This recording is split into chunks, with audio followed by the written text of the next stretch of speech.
pillars of metal sprouted from all directions, randomly slamming here and there, destroying everything. Melissa!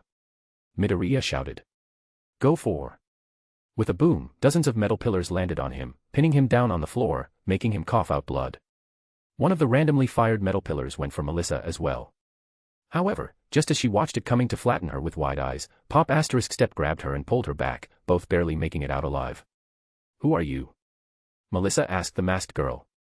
Go to the control room and reboot the security system, Pop Asterisk Step hurriedly said. It needs a password of some sort. On the other side, taking care of the nuisances, Wolfram spat and picked up the suitcase. Let's go. Just as the villains left, Midoriya blasted his way out of the metal pillars and landed on the floor. Every inch of his body hurt, and he could barely breathe, his hands and legs shaking as he tried to get up. Deku. Melissa came running toward him and helped him get up. Melissa, are you all right? Midoriya, noticing the blood trails leaving the storage hall. Melissa nodded, looking over her shoulder. She saved me. Eh? She was there. But as Midoriya looked in that direction, there was no one to be seen anymore. Suddenly, his eyes landed on the blood trails leaving the storage hall. I am going after them. Midoriya declared, gritting his teeth. You. Melissa nodded. I am going to the control room. As Midoriya and Melissa left and went in opposite directions, Luke finally left a corner spot he had picked to avoid the random metal pillars from flattening him. He found Pop Asterisk Step hiding behind another pillar, her entire body covered in bruises. Do you agree with me now, Miss Pop Asterisk Step? Dr. Blessed asked. Even after I let you go, you couldn't change the outcome. I couldn't just stand there and see that girl getting killed. Kazuho snapped, her nostrils flaring as she stood up. You want me to have these powers to fight against All for One and those things. But this is important, too. You can't expect me not to help the ones in need right in front of me just because there's some danger that we need to deal with in the future. Luke let out a sigh behind the mask. We have little time, he said, All Might can come anytime now. Before that happens, let's go to the roof and deal with. Cough. A bloody cough, followed by a grunt, suddenly attracted Luke and Kazuho's senses. Pop Asterisk Step rushed to the spot and stumbled back, gasping at the sight. When Luke walked next to her, he eyed the scene, his eyes narrowing. On the floor, with his left leg crushed by a metal pillar, was Sam, Dr. David's assistant. If that were all, then it would have been fine. But the right half of his face was mangled as well, as if he got shot. Luke observed, remembering Wolfram's indiscriminate firing. Help him. Pop Asterisk Step said, her voice quivering. We need to save him. Dr. Blessed shook his head. We don't have time, he stated flatly. He is barely on his last breath. Chapter 158, To Save or Not. Dr. Blessed Morals. 2. Central Tower. Reception Hall. With a click, the metallic binds coiled around the pros fell loose, releasing them from the confinement. The heroes pounced on the nearest Wolfram's underlings remaining here before they could panic and start firing indiscriminately. On the platform, All Might stood up, barely able to hold himself from reverting to his weak form. Mist was rising off all over his body. The only thing that was keeping his muscle form intact was a thought: his students needed his help. Good job, everyone. All Might praised them in his mind, rushing out of the reception hall and going up the tower. Now, just wait for me. Suddenly, he received a call.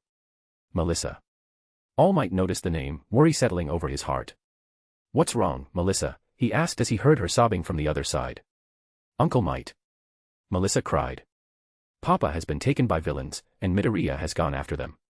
They are on the roof. There's a chopper. Please, you must. It's fine. All Might said, his face gaining a hard look. The mist rising off his body suddenly halted as he gritted his teeth and let out a smile. I will go. Roof. Wind blasted across their faces as Wolfram, carrying David over his shoulder and the suitcase in his other hand, walked up to the helicopter parked at the helipad. Behind him, the fake underling, with his hands in his pockets, followed him casually, his eyes shifting between the suitcase and the bleeding doctor now and then. Start it up. Wolfram shouted at the pilot. We are leaving. On Wolfram's shoulder, David let out a painful grunt. Kill me, he said, remembering the look of betrayal he had seen on Melissa's face. Now, the men behind Wolfram said, picking up pace to approach David. Don't be so glum, Doctor. You are one of us, now. David gritted his teeth to look up. I will, never be. Wolfram scoffed. Did you really think you were playing the hero, he asked, mentioning the entire hiring of fake villains to steal the device. It doesn't matter what your intentions were. This is not how the world works, Doctor. Now that you have stained your hands with dirty work, whether it was fake or real, you are already a criminal in the world's eyes. Don't worry, though, the other villain said, holding an amusement in his voice. Even if you can't be a scientist or continue your research publicly, we will give you plenty of opportunities to act like the villain you are.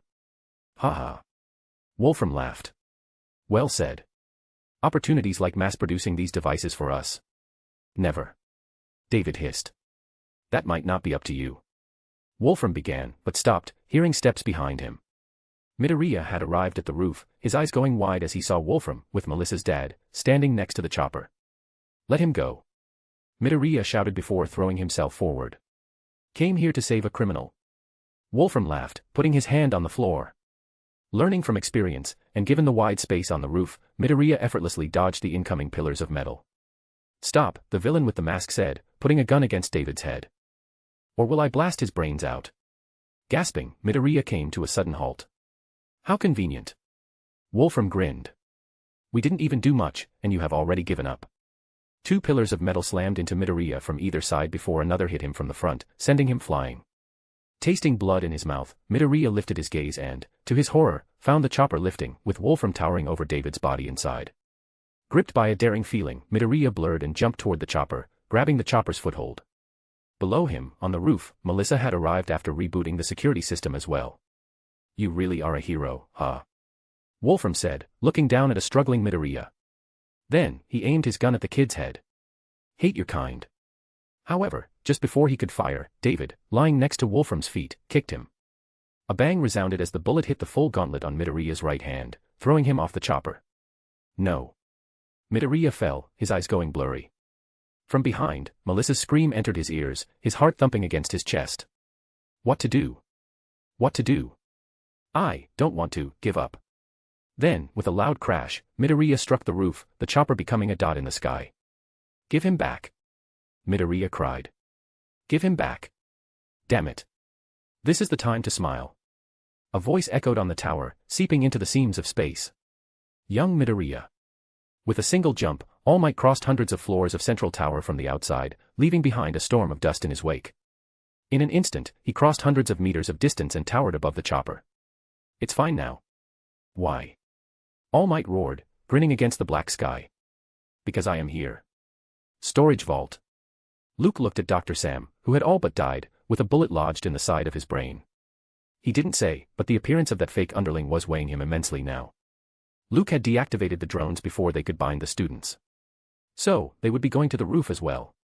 He had planned to put up a show as All Might and Midoriya fought against Wolfram, hoping to fully digest Magician Potion. But, if he got late in reaching there, then this sweet opportunity would be lost, and for what? Not to mention, there was no saying who that villain behind Wolfram was and what he was capable of, either. Luke remembered the students, friends. If someone he really cared about ended up getting injured, once again, or worse. No. Luke shook his head. He couldn't afford. Pop asterisk step fell, her knees striking the floor. She looked at Dr. Blessed with a blurry eye, holding his pants. Please. Leader. All the promises. Saving the world. What would it matter if we let someone die right in front of our eyes, she begged, bawling, her nails digging into Luke's legs. This is what we fight for. Luke closed his eyes. Out of nowhere, Momo's face flashed by his eyes, smiling at her. Sigh. Dr. Bless took out pieces of paper, folding them into scissors and surgical knives. Pull him out. Huh. Pop asterisk step looked at him, stunned, tears streaming down her cheeks. Come on. Dr. Blessed said, hardening the folded papers. We need to take out the bullet first. Chapter 159, Midoriya and All Might vs. Wolfram, a true magician. At a single glance, Luke analyzed the seriousness of the procedure. Using magician's powers, he could transfer wounds from one place to another. However, two major roadblocks were preventing him from doing so in this case. First, Sam was hit on the corner of his head. Major organs like the heart and brain wouldn't be as affected by the damage transferability as the normal wounds, leaving behind permanent damage to some extent. The only positive thing about all this was that the bullet didn't seem to have penetrated the skull. It was only possible if the bullet had been deflected by something and then hit Sam, or it had first penetrated a sheet of metal, losing most of its momentum before entering Sam's head. Regardless of the situation, Sam survived an instantaneous death. However, from the sheer graveness of the location of the wound, and with his left leg crushed and left shoulder bleeding with another gunshot, Sam's life was hanging by the thinnest thread. The second roadblock preventing Luke's intermediate intervention was that he couldn't use the damage transferability if there was an object within the wound itself, a bullet, in this case. So, he must first surgically remove the bullet and then immediately transfer the wound before doing something about the bleeding. After hardening many tools, creating a bowl of water through Trickmaster's abilities, and briefing Pop asterisk step about the procedure, Luke nodded to himself. Keep pressure on the shoulder, he told Pop asterisk step, cleaning the head wound. Keep an eye on his breathing. Let me know if you can't feel it. Yes, sir. Pop asterisk step shouted. Then, suddenly, the entire tower shook, a massive boom throwing all of them. Up on the roof, seeing All Might saving David and destroying the chopper, Wolfram succumbed to the last resort, putting on the Quirk amplification device on himself. In an instant, his metal manipulation quirk took control over the entire top half of the tower. Patches of metal got torn off under the effect of his amplified quirk as he commanded them, gaining the form of a hundreds of meters tall metal being. Under the hint of dawn in the background, lingering over the horizon, Wolfram towered like a god over All Might, Midoriya, and Melissa, confining David within the metal body as well. Despite on the brink of losing his muscle form, All Might lunged at Wolfram. But, with one wave of his hand, Wolfram used massive rope-like pillars of metal to bombard All Might, burying him deep into the floor. Suddenly, the group of students arrived on the roof as well. Seeing All Might getting pounded by the villain, Bakugo, Todoroki, and others used their quirks to help him out. However, with Wolfram's current control over the tower, it couldn't do much to hurt him. Their efforts did give All Might enough time to clear the blood off his mouth and grin at his tenacious students. Yes, he thought. This wasn't the time to be held back by stupid limits. Tearing a hole through the massive metal pillars, All Might reached mere inches away from Wolfram. However, the villain had been waiting for this moment, it seemed. Thick metal cables bound All Might from all around, preventing him from reaching Wolfram. Suddenly, right in front of his eyes, Wolfram's entire figure ballooned up, and he grabbed All Might's left side. All Might's eyes widened as he realized that Wolfram possessed another quirk. No. You can't be. He stuttered out. All for one said hi. A red-skinned Wolfram grinned, twisting All Might's flesh. As All Might let out a buried scream, with a booming punch, Wolfram sent All Might flying back, the metal cables still holding him in the air. With another wave of his hands, the villain covered All Might with massive chunks of metal. Then, as the horrified students tried to reach All Might in vain, Wolfram made a grabbing motion, grinning ear to ear. With a screeching hiss, hundreds of feet tall pointy pillars of metal screwed their way through the massive metal prison holding All Might within. Cough. Luke tasted blood in his mouth. Are you, all right? Under him, holding Sam's mangled body, was Pop asterisk step, looking at him with a strange awe. Above him, pressing heavily on his back, was a thick chunk of roof, with even more metal debris piling over it. Blood seeped out from behind Luke's mask, trailing down his chin. Pop asterisk step closed her gaping mouth, stunned. Then, she opened it again to say something but couldn't. Let's continue, Luke said. Hold him tight. Pop asterisk step nodded mechanically, but still couldn't look away from him. Boom. Midoriya's punch tore through the metal prison, letting All Might out. Midoriya, All Might said, landing on the destroyed roof. With that body, you shouldn't be moving at all. Through the blood covering his right eye, Midoriya let out a hollow laugh. But a hero has to save those in trouble, right, All Might? All Might looked at Midoriya, stunned, before letting out a thundering laughter. He helped Midoriya up and said, all right.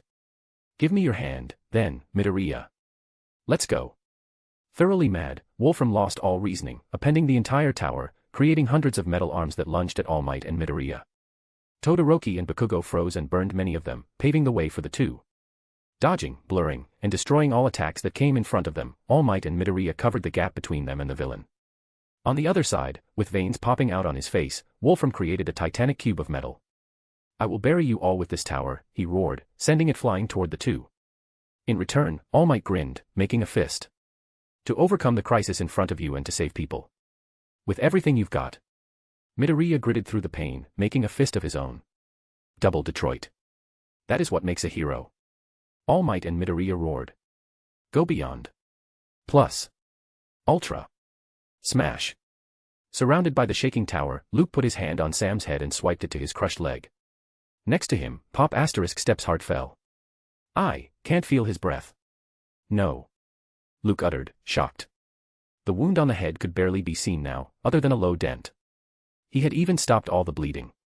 Sam had lost lots of blood, still. Move. Luke gritted his teeth, a mountain of debris still pressing into his back. Then, he put his hand on Sam's heart and used Trickmaster's ability to electrocute the body. Sam's body jolted, but nothing happened. Another burst of electricity, but nothing happened. And just as it seemed it was over, Sam's body jolted, his eyes snapping open with a gasping breath. Ha ha. Pop asterisk Step laughed, tears and snot running down her lips. Hey, leader, do you know what's the greatest magic? Luke panted for breath, barely able to hold himself together. What? Pop asterisk Step grinned like a silly girl at him. To save someone's life. And, through the fiery pain coursing within him, Luke suddenly sensed a cold freshness, his magician's potion digesting fully. Chapter 160, The Claw of Conformity, Blue Flames Burn Heaven. Through the blurriness, Sam looked at the two figures, crouching on top of him, both bleeding. He couldn't feel anything. He couldn't even tell if he was alive or dead. All he remembered was that he had been shot in the head. No. He shouldn't be alive. I have patched you up, the black-masked figure said. But you have lost too much blood. Your left leg's crushed. I doubt even a healing-type quirk can help you with it. People will come for you, eventually. They don't forget about criminals so easily. Sam.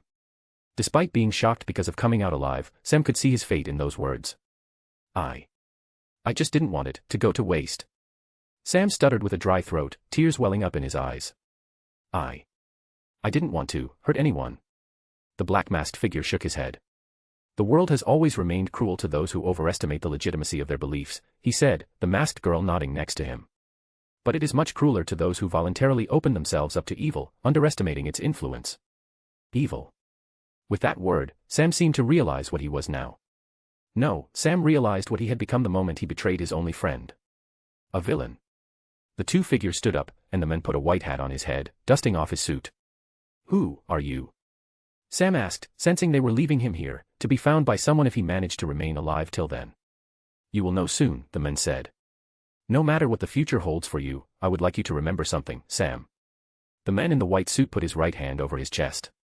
If you survive, he said, bowing a little, then it isn't because you were fated to survive, but because Mr. Fool wished it so. Praise be to Mr. Fool. The girl next to the man hurriedly imitated him as well.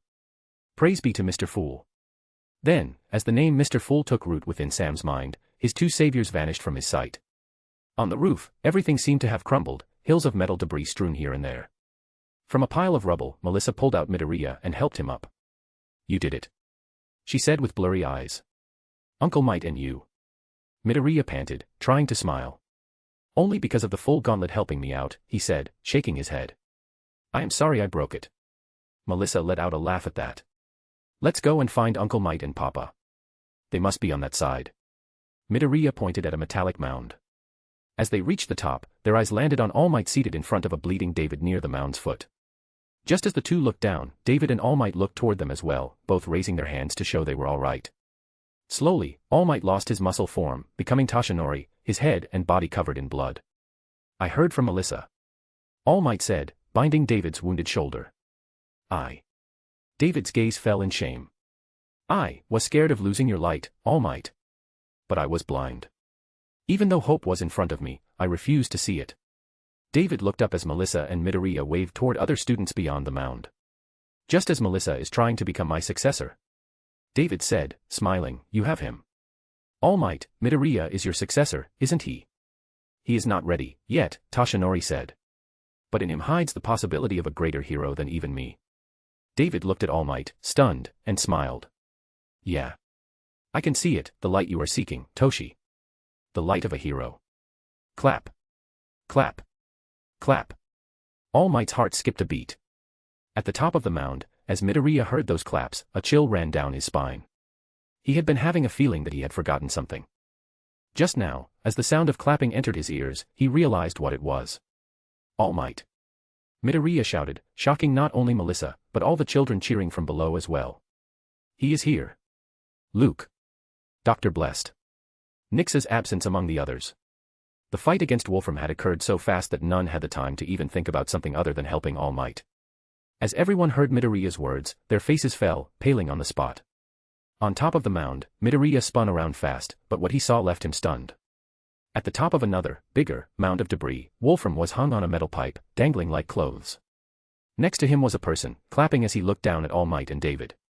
However, this person, in a black overcoat and pants, wasn't Dr. Blessed. He had black, spiky hair and, even from so far, Midoriya could see the burnt patches of skin on his lower mouth. Another villain, Midoriya thought. And suddenly, all his bones began hurting at the thought of another fight.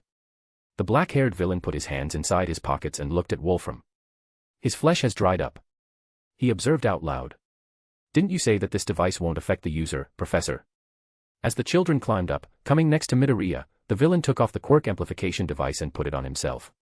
It began with the first ray of sunlight.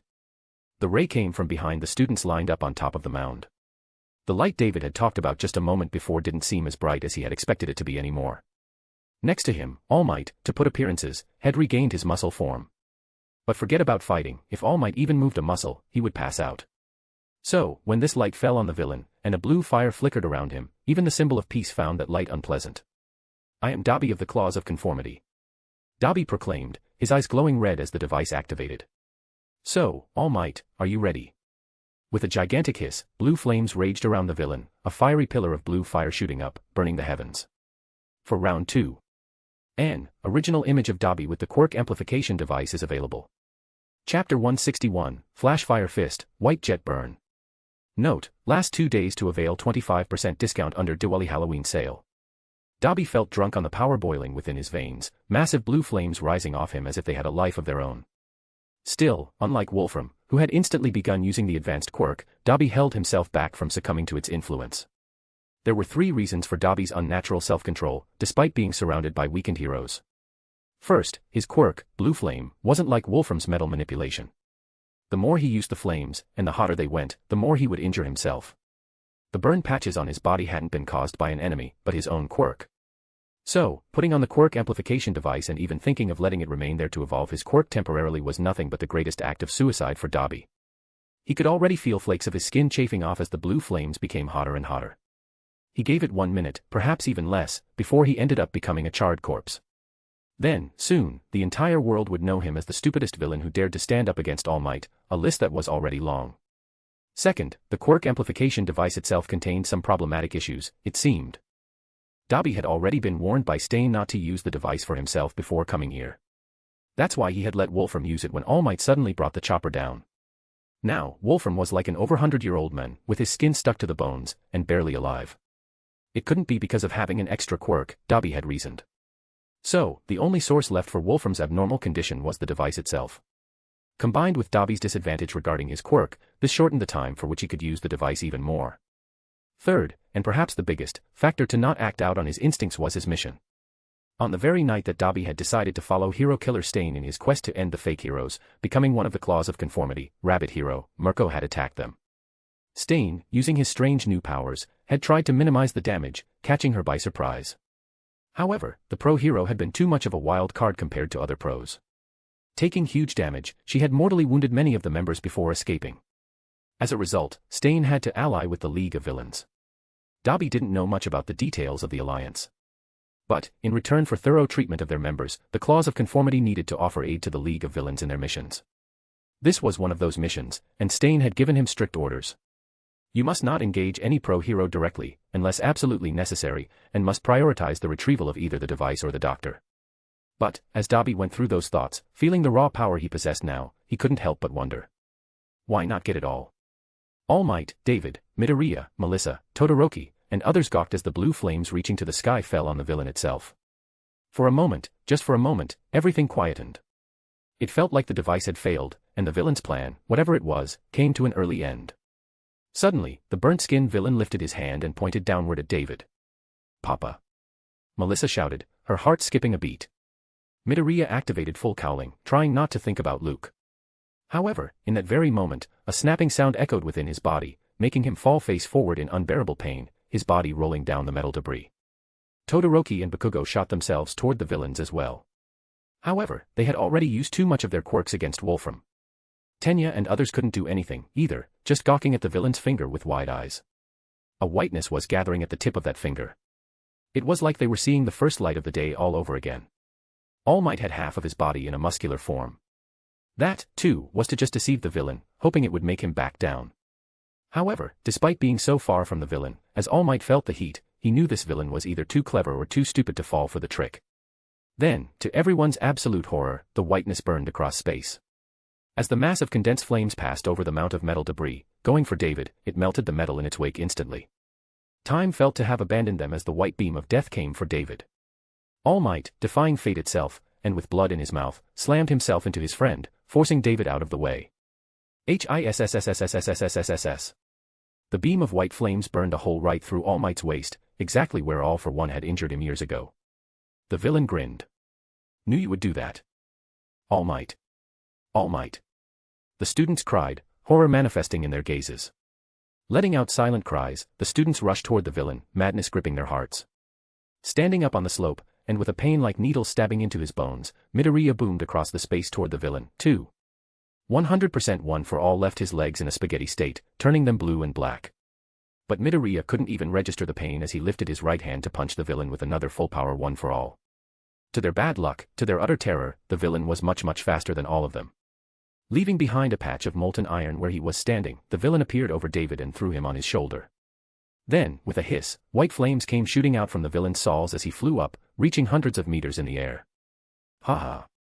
The villain's laugh penetrated their ears. "A parting gift, for your students, All Might." Flashfire fist. The villain raised his right hand, making a fist. Blinding white flames burned around the fist, the very atmosphere catching fire, multicolored ions staining the sky in their eyes. Then, grinning as wide as he could, the villain punched, firing a pillar of pure whiteness, dozens of meters thick. White jet burn. An original image of Dobby firing the white jet burn is available. Chapter 162, Luke's Helplessness, Nyx's Surprising Reveal. A few minutes before. The shaking of the tower had quietened, but the top floors were already tilting on one side. Through the slanted corridors, Dr. Blessed and Pop Asterisk Step rushed toward the roof, both tired and injured, taking deep breaths. Suddenly, Luke's eyes fell on Nyx, who was resting at a corner, perched on a broken pot. A loud pop resounded behind Kazuho, making her stop and look over her shoulder in shock. Taking advantage of the distraction, Luke cast an illusion in front of him, hiding the incoming Nyx, while simultaneously activating the body manipulation quirk within her. By the time Pop Asterisk Stop looked ahead and rubbed her eye to clear the sudden blurriness, Nyx had already replaced the mask on Luke's face. "Did you hear that?" Kazuho asked. "It was me," Dr. Blessed said, his voice carrying humor. "Needed to distract you for a moment." "Ha." Kazuho's lips twitched as they began running for the roof again. "I am so glad I didn't choose the seer potion," she thought, letting out a sigh inwardly. "This clown thing seems nothing but a huge pain in the ass to me." Phew. Meanwhile, panting herself, Nyx filled Luke in about the happenings upstairs. "You didn't see the other guy at all?" Luke whispered in shock, a queer nervousness settling in his heart. And, for a magician with as high spirituality as his, such feelings didn't stem from out of nowhere. Something had gone wrong, Luke knew. Something had gone terribly wrong. Ms. Pop asterisk step. Dr. Blessed said, stopping altogether. Let's part ways here. Kazuho's pupil widened. What about the task, she asked. We needed to put up a performance. That's not needed anymore, Dr. Blessed shook his head. Kazuho gasped. You digested the potion, leader, she asked, smiling, almost jumping a little. Wow. Thanks to you, Dr. Blessed nodded. It seems we must explore the nature of feedback again. I'd thought putting up a performance in front of All Might would be sufficient to push us to completely digest our potions. But a simple surgery also did the trick, for both of us. Pop asterisk step blushed, her face still holding the smile. In the heat of the moment, acting as Dr. Blessed's assistant as he operated on Sam, had also worked mystically for her, digesting her potion completely. Now, she was a true apprentice, ready to become a trickmaster. But being an apprentice wasn't enough to tackle the danger Luke was sensing through his trembling spirituality right now. The security system has already rebooted, he told her, turning around. Find your way out of the tower and hide yourself among the people. Also, dye your hair next time. Then, saying nothing else, Luke rushed toward the roof's entrance. Behind him, frowning, Pop asterisk step turned around in the opposite direction as well, holding her pink hair and thinking. What's wrong with my hair? Luke and Nyx reached the roof and found everything destroyed. Mounds of metal debris were strewn all around, with no hint of any intact structure visible to the naked eye. Despite not being visible, Luke could hear the children's shouts as they cheered for All Might and Midoriya. It should have relaxed him if his danger intuition hadn't just skyrocketed right now. What is it? Nyx mumbled on his face, shaking a little. I have never felt so much danger before. Luke rushed to the top of a mound to have a better look. His heart was thumping loudly against his chest, as if something terrifying could happen at any moment. And the moment Luke reached the tip of a small metallic hill, it happened. Bright blue flames shot up toward the sky, painting the entire dawning sky with a fiery blue as well. There was so much heat in the atmosphere that even Luke, standing hundreds of meters away from the origin, could feel it, his lips cracking because of the dryness. That's... Luke mumbled, recognizing those flames. Dabi. No. Why? Why's the device still intact? Luke didn't know all the details about the Island incident from his previous life. But certain crucial details were as clear as day to him. Like Wolfram having two quirks, All Might and Midoriya combining their strengths to defeat the overpowered villain, and the destroyed quirk amplification device by the end of it. Luke. Nyx's caw felt small, scared. Using Discord to bring out an animal, grant him a quirk, and then use it to fight against Dabi, backed by the device, would take nearly a minute. A minute seemed like an eternity at this moment to Luke and Nyx. As if these thoughts weren't enough, they heard a raging scream from all the children. All Might. It was like the ring of a death knell. In one scream, they confirmed that All Might was too injured to save himself. Much less was needed to be said about saving others. For the first time, Luke found himself utterly helpless. He only had Nyx to grant a quirk to. Body manipulation already consumed 110 spirit points. Also, even if he deactivated body manipulation, she was just too tired to hold another super complexity quirk. Moreover, based on his trembling spirituality, it didn't seem even a super quirk would be enough against Dabi. And, going beyond meant death, Nyx exploding into a mass of flesh and filth, just like other animals. That had always remained the fate of those to whom Luke granted a quirk, occupying a much larger number of spirit points than their own. Even if Nyx was much more compatible with bioalchemy, she didn't have enough. Luke's eyes suddenly widened, his spirit vision activating instantly. Nyx. Luke mumbled, putting his hand on the mask. Yeah. Did you digest the clown potion right after drinking it? Yeah. How many spirit points?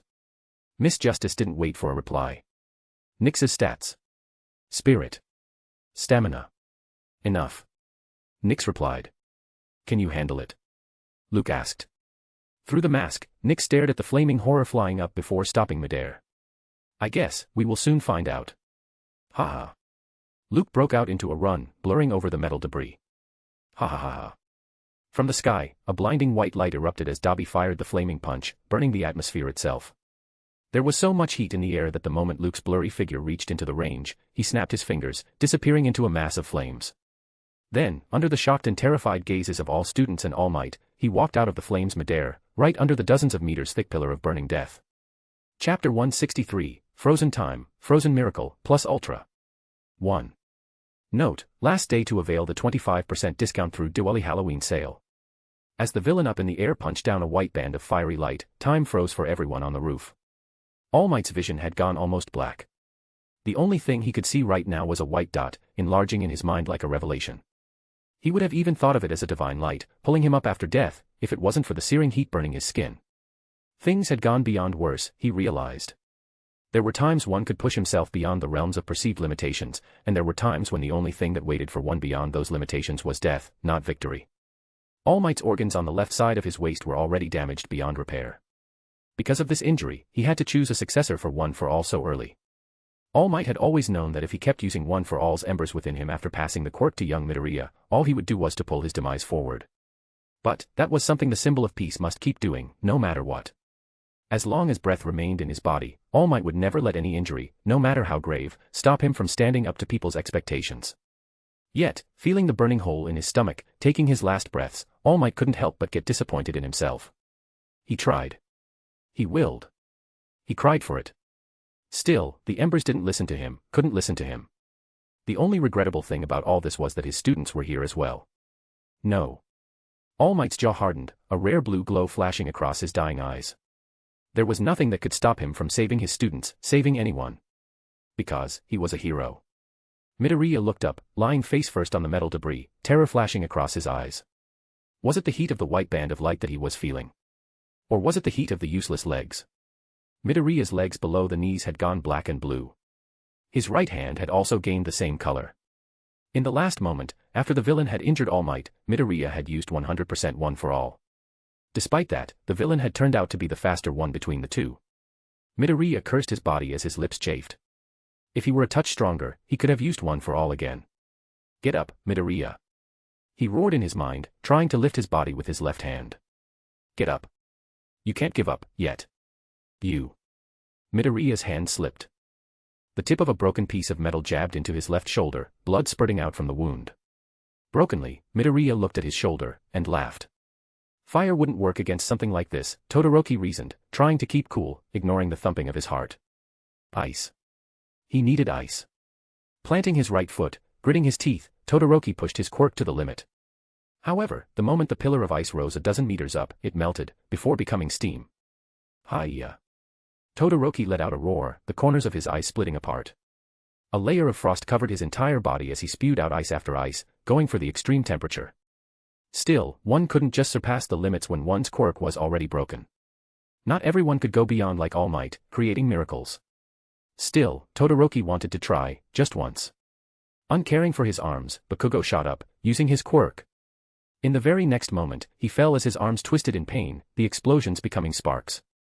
Work, he roared, slamming his hands on the ground, then on his face, and then on his head. Work. Damn it. Momo didn't know what to feel or think or hope. But as she felt herself burning, Luke's face appeared in her mind, smiling at her. This was absurd, Momo scoffed. She had no interest in boys. She was aiming to become a pro. Someone on whom people could depend, on whom people could put the burden of hope. Yet, Momo couldn't help but sense the irony of the turn of events, seeing the White Death. Luke would have laughed, she noticed, the corners of her lips arching up. Suddenly, a blush resurfaced on her cheeks as Momo realized she was again thinking of him. Slowly, she let out a sigh. There was nothing she could create to help herself, her friends, All Might, and the hundreds of people within the tower. Still, she was thankful that at least Luke would survive. That idiot. Melissa had fallen to her knees, her eyes never leaving the incoming whiteness. Perhaps, she was the only one here who couldn't even feel the heat. Through the blinding light, she thought she could see her father, who was about to see her daughter die. That alone broke her heart, tears strolling down her cheeks, but steaming off before reaching her chin. Papa. Melissa cried. It's okay. Behind Melissa, Toru, Eijiro, Tenya, Kyoka, Uraraka, Kaminari, and Mineta, all struggled with their own bodies, hoping to create a miracle. Miracle that, somewhere deep into their hearts, they knew it won't happen anymore. And just time seemed to melt away as their thoughts, just as All Might stood up like a puppet whose strings were being controlled by fate itself. Someone appeared right under the white, fiery pillar, dressed in a white coat, his hand raised as if he was trying to hold the entire sky. Like I will ever let you burn to death in front of my eyes again. His words, though a mere mumble, echoed in the burning atmosphere. I wish I could do this, in that life. You would have loved hearing these words from me. Plus ultra. A black dot left his palm against the blinding whiteness. And the entire world froze in the next moment, ice covering the entire island. Absolute Zero. An original image of the after effect of Absolute Zero is available. Chapter 164, Frozen Time, Frozen Miracle, Absolute Zero. 2. A few moments before. For the leader of the apostles of Mr. Fool, who possessed Bioalchemy Quirk, the ability to grant an unlimited variety of quirks to a quirkless lifeform, had limited choices at the moment, ironically. Time was of the essence. Luke couldn't go for something truly extraordinary. To grant a quirk, he needed to mentally arrange spirit particles within a lifeform, letting them interact with its own spirit particles. This interaction then became the quirk of lifeform. That's why there was a contact time related to bioalchemy. Luke needed to touch the lifeform for a set amount of time while he arranged these spirit particles. A mediocre work at this stage and a lack of knowledge about the lifeform's biology would instantly make the lifeform explode in a mass of blood and filth. That's why Luke never opted for on-the-spot acquisition of a lifeform, whether animal or plant. The same was true for the quirk to be granted through bioalchemy as well.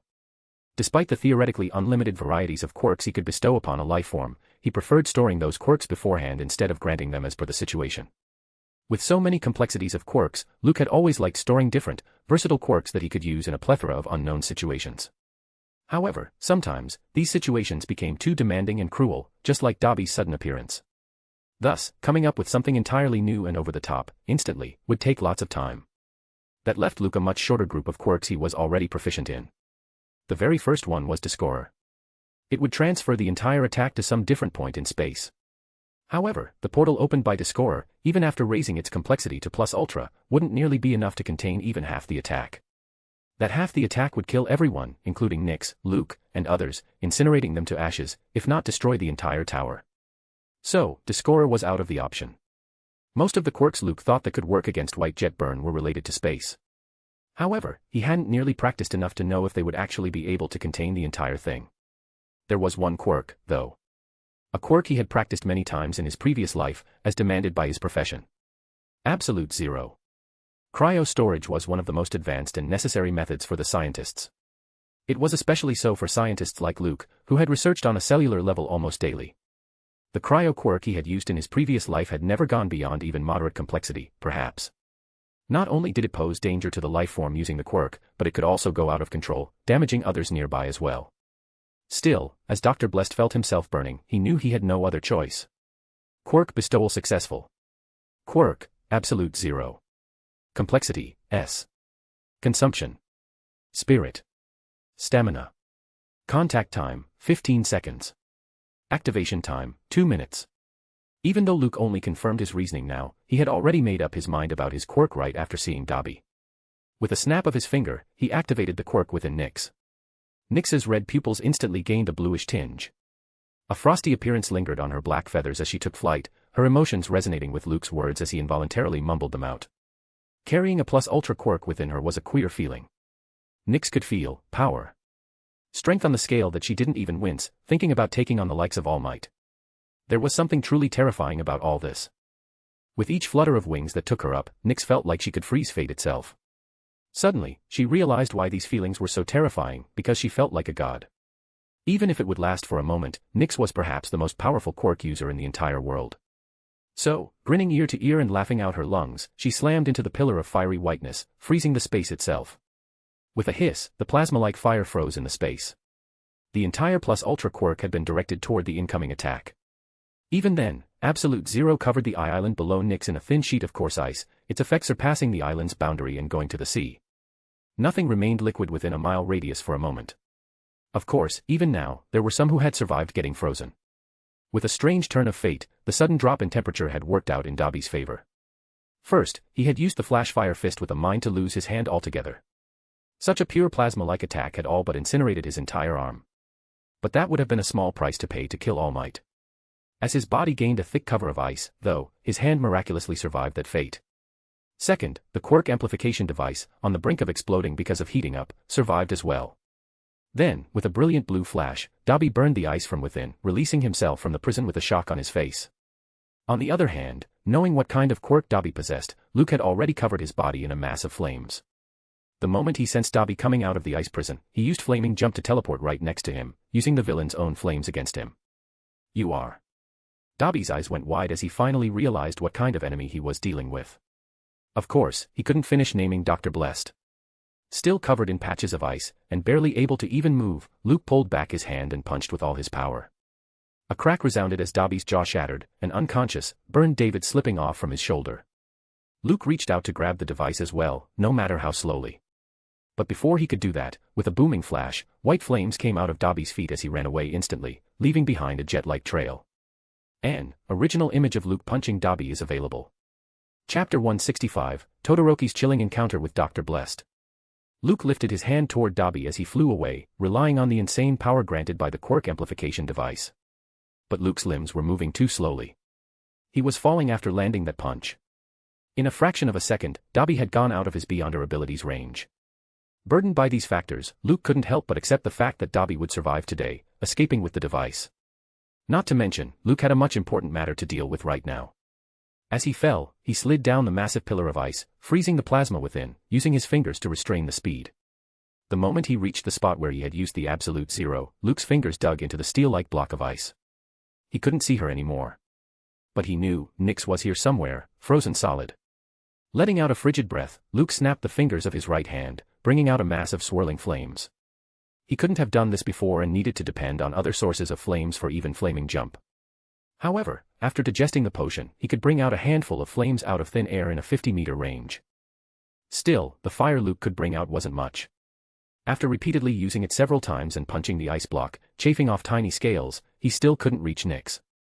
Suddenly, Luke's spirituality triggered. He and Dobby weren't the only ones who could escape from their icy imprisonment here.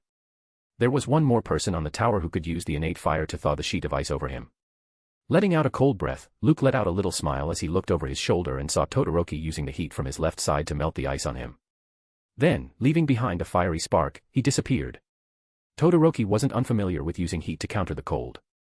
Because of his half-cold half-hot quirk, he was used to his body freezing because of overuse of his right side.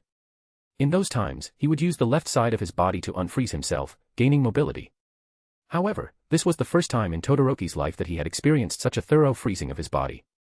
Even his brain had been acting slow, as if he were too drunk to make sense of anything. What was that quirk? Todoroki asked himself, panting, a touch of fear flashing across his eyes. Absolute zero. As he remembered the words, Todoroki involuntarily looked up, his eyes widening at the magnificent sight. Even after pouring his everything, going beyond his limits, Todoroki had failed to counter the white pillar of fire. Yet, here it was, frozen solid. And, as the shock of the sight disappeared, Todoroki came to his senses. I must. Suddenly, the heat lingering on his bare left side flared by itself, rooting Todoroki's feet to their place, his heart skipping a beat. Todoroki couldn't see, and he dared not look over his shoulder, but he knew who it was. From behind, a cold hand landed on his left shoulder, frigid breaths landing on the back of his neck. Easy. Dr. Blessed said, holding a coarseness in his voice. Watch. That voice. Todoroki felt as if someone had plunged him into the coldest water. Why did he feel such a familiarity in that voice? Slowly, he saw Dr. Blessed raising his other hand in a random direction, making a finger gun. Paw. Todoroki could clearly tell that it was Dr. Blessed who had made that noise. However, in the very next moment, he saw ice exploding dozens of meters away with a bang as if an actual bullet had hit it. This. Now imagine. Dr. Blessed said slowly, as if he couldn't move his mouth. Imagine me using this on your friends. A chill ran down Todoroki's spine. In pure anger, he gritted his teeth, burying the daring thought of attacking Dr. Blessed. What do you want? Dr. Blessed pressed his cold fingers into Todoroki's shoulder. You have just avoided a calamity, he said. Follow my words, and you will avoid another. Nod. Todoroki's fingers tightened into a fist. Was he fast enough to counter Dr. Blessed? Could he freeze this monster before he? Sigh. Todoroki let out a breath, loosening his fingers and nodding. Good, Dr. Blessed nodded back. Come with me. After a few moments, Todoroki found himself standing right under the frozen pillar of ice. If you do as I say, no one will get hurt. Dr. Blessed said, letting his shoulder go. Use your quirk and shoot fire directly up. Todoroki frowned, but did it anyway. He lifted his left hand and sent out a massive pillar of flames up. Way up, from Todoroki's flames, Luke walked out and grabbed the block of ice again. Then, using his flame control ability, he poured those flames at the spot where Nyx was supposed to be.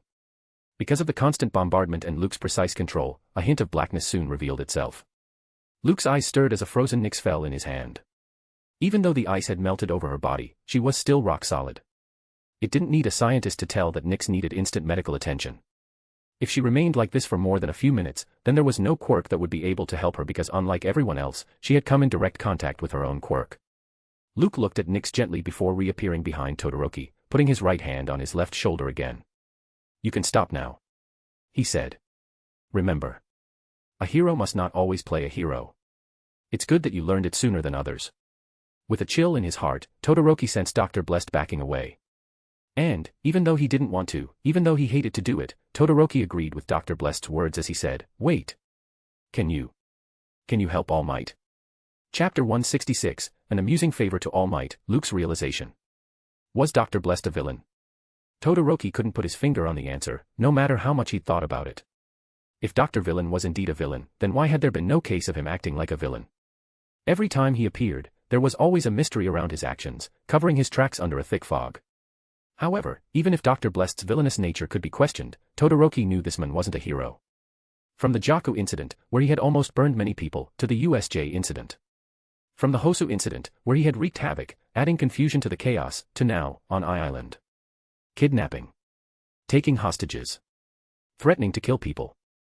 Random appearances with unfathomable power. These weren't the signs of a hero, Todoroki confirmed. Sadly, neither were they true signs of a villain. And that's why Todoroki asked Dr. Blessed for help at this moment.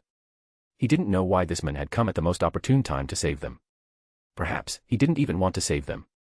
They just survived as a consequence. Still, it couldn't be denied that if they were alive now, it was because of Dr. Blessed's intervention. So, Todoroki couldn't help but ask him for help. All Might had been gravely injured. By the time help arrived, it might be too late. Moreover, Todoroki had already seen Dr. Blessed do extraordinary things. So, perhaps, he would have a method to make sure that. That's quite a request. Dr. Blessed asked, pausing behind Todoroki. What happened to the mightiest symbol of peace? Luke had no idea that Dabi had burned a hole right through All Might, where he was already injured.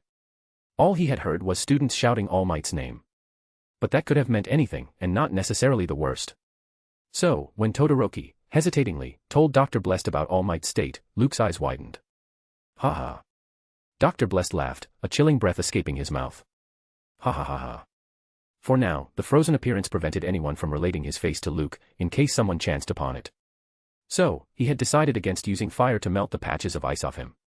Still, as Luke heard what happened to All Might, he just couldn't stop laughing, shivering all the while. On the other hand, hearing him laugh so coarsely, Todoroki's heart skipped a beat. "You. Endeavor's son," Dr. Blessed said, putting his hand on the boy's shoulder again. "How dumb you can be. What made you think that? I wouldn't finish off All Might after hearing you. Here it is." Todoroki clenched his teeth. "If I don't give him a good enough reason, then..."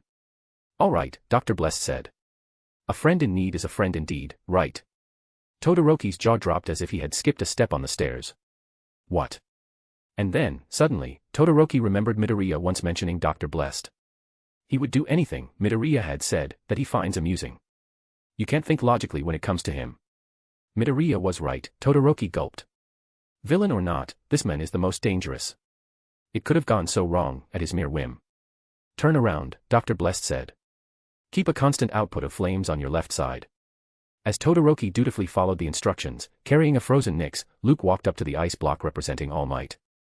Not far away from him, David Shield was lying as well, groaning low in pain. I totally forgot about him. Luke realized. Hurry.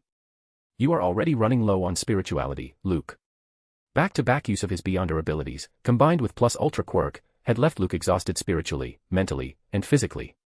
That's why he had decided against using extreme methods to follow Dabi. Now that he had already come in contact with the villain, he could use divination to pinpoint his exact location, anyway. So, heeding Miss Justice's words, Luke again used flame control to melt the ice around All Might.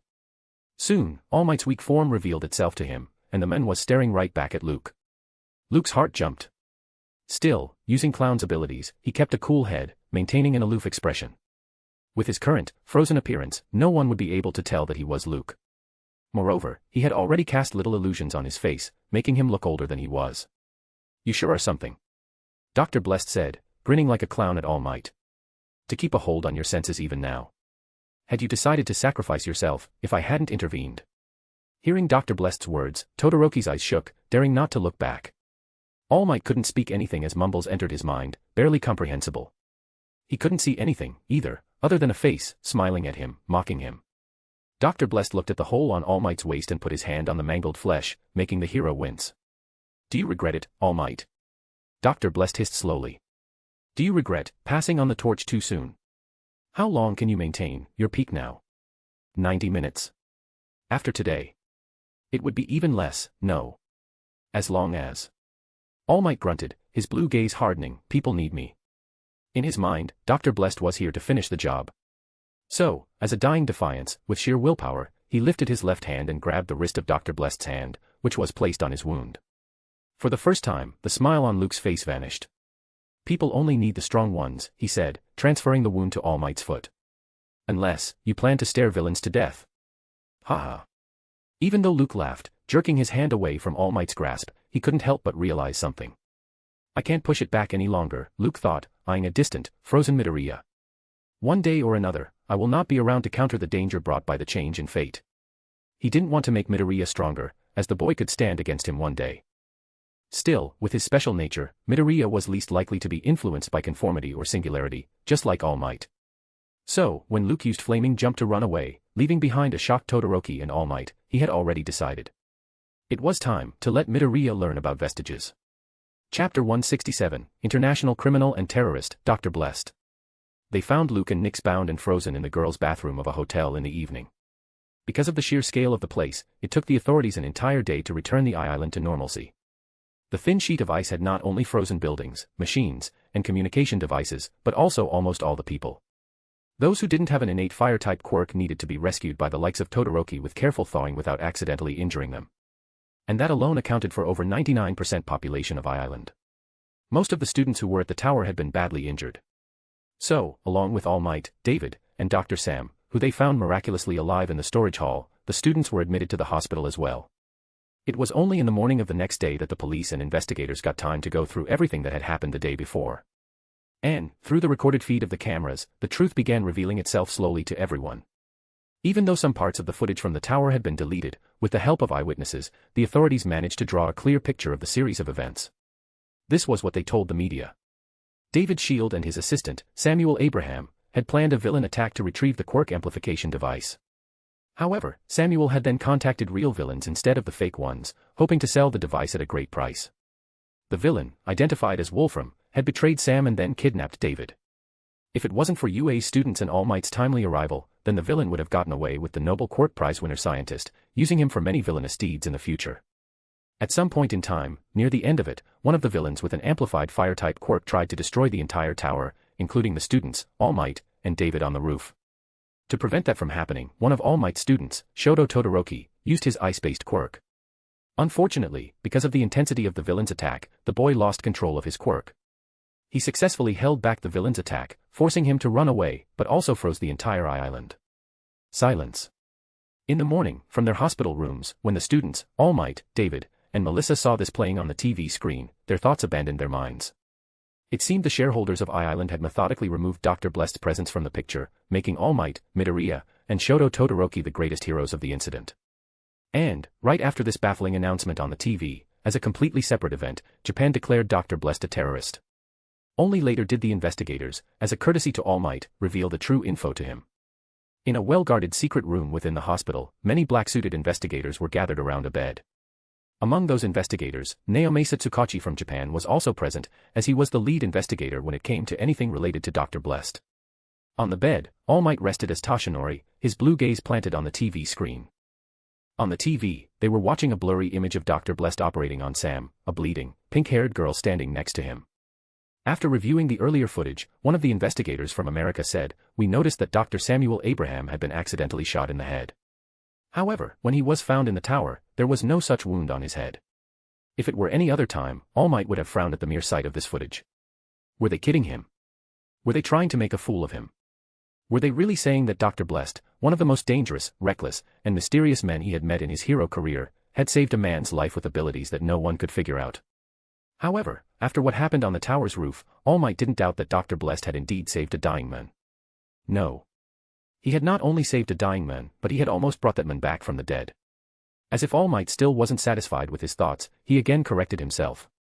Dr. Blessed hadn't done it for only Sam. The supposed international criminal, a designated terrorist, had done it for All Might as well. Under the soft, white sheet, All Might balled his fingers into a fist. "Who is the girl?" he asked the investigators. Tsukachi narrowed his eyes at her. "We searched for a pink-haired girl among the people. But the entire island was on lockdown. So, if they couldn't find the girl now, it meant she had already escaped with Dr. Blessed. Dr. Samuel Abraham has yet to regain consciousness," an Italian investigator said. "But, based on the footage, we have strong reasons to believe that he was the one who had contacted Dr. Blessed as well. Almost all the research material available on the Quirk amplification device was stolen by him. Not only that, but he also deleted it from the servers. We believe that the only reason he attacked the Fire Quirk villain was to retrieve the device, but failed. It was clear from his indiscriminate use of Quirk, killing almost everyone on the island. Still, as the only villain with such high-risk research on his hands, it was necessary to officially put him on an international lookout list. How convenient. All Might thought, seeing the investigator leaving out the matter of Dr. Blessed saving him. It's like he dare not acknowledge that fact. But All Might knew the game. This investigation had never been a fair one, to begin with. Shareholders, governments, and organizations would go to any lengths to prevent any truth that worked against them from going out. "We traced the villain who stole the device to an island, but then lost his signature," Tsukachi said, knowing All Might's thoughts. "Heroes from many countries are on the lookout for him." Sighing to himself, All Might remembered Dr. Blessed's parting words as he had transferred the wound that had almost killed him. No. He didn't regret passing on the torch to Midoriya. Still. Just what is your quirk? All Might stared at Dr. Blessed on the screen as he held metal pillars on his back, saving Sam's life. Just. What kind of man are you, friend? Chapter 168, Luke and Midoriya, One for All's secret revealed. As a symbol of strength, iExpo, which was supposed to continue for 2 more days, was reopened to the public on the evening of the second day. All Might had yet to be discharged by the hospital staff, though. So, the rest of the students were encouraged to attend iExpo till tomorrow. In one day, the massive island had regained its liveliness, people storming the place from all over, displaying an enthusiasm even greater than before. A great reason behind all this was dozens of theater-sized screens, displaying All Might and Midoriya defeating Wolfram on top of the tower. It also showed almost all UA students actively battling against drones and other villains. Despite the rise in their popularity overnight, and that too on an international scale, UA students didn't share the joy that was being blasted at them by the people. Because, unlike the public, they knew what really had happened on the tower's roof. Because, unlike the public, they knew that if it wasn't for the international criminal, Dr. Blessed, they had all but died yesterday morning. However, despite their vocal outburst at the twisted series of events, the investigators refused to let out the truth. It was only when they received words from All Might to not challenge it anymore that the students let it go, making them feel helpless. And this helplessness was eating them from inside, especially Todoroki and Midoriya. You know. Luke said, looking up at the orange sky, that bastard deserved it. Luke, Midoriya, Todoroki, Momo, and others were seated next to a pool. The moment Luke cursed Dr. Blessed, without naming him, everyone looked at him with shock. It was the first time they had heard him cursing someone out loud. But, on second thought, they didn't blame Luke. It was the second time that Dr. Blessed had gone out of his way to kidnap Luke and Nyx, throwing them at a random place, to be found later. If it weren't for the people actively searching for him and Nyx, both could have frozen to death. Of course, that's what Luke wanted them to believe, eyeing the raven perched on his shoulder. This wasn't Nyx, but another raven bestowed with a very simple intelligence quirk. Yesterday morning, after transferring All Might's wound, he hadn't instantly returned to the secret lab under the volcanic island. First, he had needed to take care of Pop Step, who must have frozen as well, along with everyone. To Luke's great surprise, he found the girl standing at the roof's entrance. Only later did he learn from her that she had defiantly returned, hoping to help him out. Still, it saved Luke some time in searching for her in the frozen tower, taking her to the secret lab as well. Then, Luke had immersed Nyx in a solution to slowly heal her metabolism. Because of her closest proximity to the Absolute Zero Plus Ultra quirk, she was still there and had yet to open her eyes. Luke had to bring this temporary double with him in light of Nyx's absence. I don't understand. Toru suddenly said. Why international criminal, a terrorist, and everything? Why didn't they do the same for the villain that escaped with the device? Everyone was puzzled about these questions, including Luke. Something is happening behind the curtains. Luke thought, narrowing his eyes. It's like someone's actively targeting Dr. Blessed. And, the more he thought, the more one name kept appearing in his mind. Conformity. Can you not talk to your father about this? Uraraka asked Todoroki. Todoroki shook his head, remembering that frozen block of ice. If even All Might couldn't change their minds, then I don't think my father's opinion would matter. He hates Dr. Blessed anyway. Midoriya suddenly got up with a frown on his face and walked away. As Uraraka got up, Luke put a hand on her shoulder. Let me go and talk to him. Seeing Luke disappear with Midoriya, his hand thrown around the latter's shoulder, Momo's gaze landed on the distant tower. Hey, guys. She asked after a while, her thumping for unknown reasons. Do you remember the words Dr. Blessed said just after freezing us? Something about not letting someone get burned to death in front of his eyes. Kyoka recalled, holding her ear jacks. Again. Huh. Kyoka and others looked at Momo. In front of his eyes again. Momo repeated. Who do you think he was talking about? Don't think too much about it, so you said. The best thing we can do now is to continue exploring the various events of the Expo. Tenya nodded. She's right. We are all UA students. This wasn't our first time facing such an event. We need to remain strong, even if we don't agree with the public views regarding Dr. Blessed anymore. I couldn't do anything. Midoriya hissed out, his hands shaking. Anything. Luke activated his spirit vision and found the boy's emotions all over the place. He hadn't seen what had happened after Dabi's arrival, but he had painted a picture of himself after learning it from others. Midoriya had seen All Might almost die in front of his eyes. Meanwhile, he had broken both of his legs and one hand, becoming useless to even attempt saving his mentor. If it wasn't for the healer brought by the Island's authorities with them, they would have needed to get Recovery Girl from UA here to heal Midoriya and All Might. Even now, Midoriya was having trouble walking and using his hand, a constant stabbing pain shaking his shoulder now and then. You are close to All Might, huh? Luke observed. For once, Midoriya hesitated, looking away. No. Deku. Luke's tone suddenly gained a seriousness. Are you hiding something related to you and All Might? Midoriya's eyes widened, snapping toward Luke. But, before the boy could outright reject it, Luke added, it's related to your quirk, right? What did she call it? One for all. Midoriya's heart jumped to his throat, a chill running down his spine. Who told you that? He asked, barely able to register the tremble in his voice. Luke grinned at Midoriya, his blue gaze glowing bluer. You. Or, better to say, the woman inside you. Chapter 169, Melissa Shield, An Awakening. Melissa walked out of her father's hospital room, barely holding onto her tears. Somehow, putting up a strong image, she returned to her home near the central tower and threw herself on the bed, bawling. Her father had done nothing wrong. He had gone against the shareholders' monopoly on his research, hoping to give it to All Might for the betterment of society. It was Sam who had hired the real villains. Still, Melissa was strong enough to see her biased thoughts. Sam could never have gone ahead with what he did without her father's approval. So, knowingly or unknowingly, a great part of the Island's disaster's responsibility fell on her father's shoulders. The shareholders had already removed David Shield from the chief scientist position. Even if they weren't sending him to prison, he would be confined to Island, working under the shareholders' thumb for the rest of his life. For a man who cherished freedom in life and thoughts more than anything, this was a much worse punishment, Melissa knew. Yet, seeing some light in all this, she was just thankful that her father was alive. Melissa still remembered those moments. When everyone was doing everything they could to get her father back. All Might and Midoriya had pushed their bodies beyond limits to defeat Wolfram. But then one more villain arrived, injuring All Might and kidnapping her father again. Even the rest of the students had been injured by the end of it, especially Deku, his helpless scream echoing in Melissa's ears. Helpless. Yes. Now, she realized why she was feeling so sad and relieved at the same time. She, the 18-year-old prodigy, daughter of renowned scientist David Shield, couldn't do anything but stand there, letting others get injured in her place. Uncle Might had almost died. If it wasn't for that man's sudden appearance, she would have lost everything. There are other ways to thank me, Miss Shield, a voice echoed in her bedroom. I prefer laughing insecurities out loud, rather than letting them become tears. With a chill running down her spine, Melissa turned on her bed and looked at the source of the voice. Leaning against her door, wearing a white greatcoat, a black mask, and a white top hat, it was the international criminal and terrorist. Dr. Blessed, Melissa stuttered out the name, barely feeling her body. It was like a snake was eyeing her from a distance, goosebumps rising all over her body. Quirkless, indeed, Luke said, deactivating spirit vision. Is that the source of your helplessness, Miss Shield? Or is it the fact that somewhere deep in your heart, you know that it isn't over yet? Melissa's heart skipped a beat.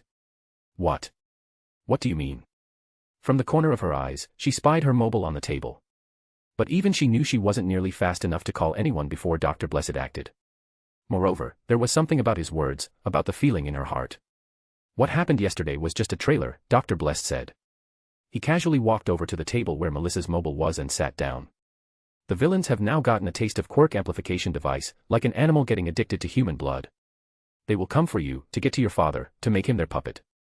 Melissa put her hand on her mouth, letting out a terrified, crying gasp, and all this without knowing that the device itself is flawed since the beginning, Dr. Blest added. What? Melissa stared at the man who had saved her father's life and who was calling her father's life's greatest work, a flawed one. You see, the quirk amplification device works by rapidly multiplying the quirk factors, Dr. Blest explained, rolling Melissa's phone between his fingers. Normally, and as per the prevalent knowledge in our world, this should have been fine. But, what if the knowledge itself is tampered with? Melissa was about to ask why he said so when, suddenly, she remembered seeing Wolfram at the hospital. That villain was barely alive and was in a coma. There are these things called spirit particles, Dr. Blest discussed. They are part of one's spirituality. Soul. Quirk factors are nothing but a physical manifestation of these spirit particles. What quirk amplification device does is rapidly multiply these spirit particles where they are gathered, taking the form of quirk factors in the real world. Unlike the quirk factors that don't truly interact with human biology, spirit particles are different, as they are the core part of the soul.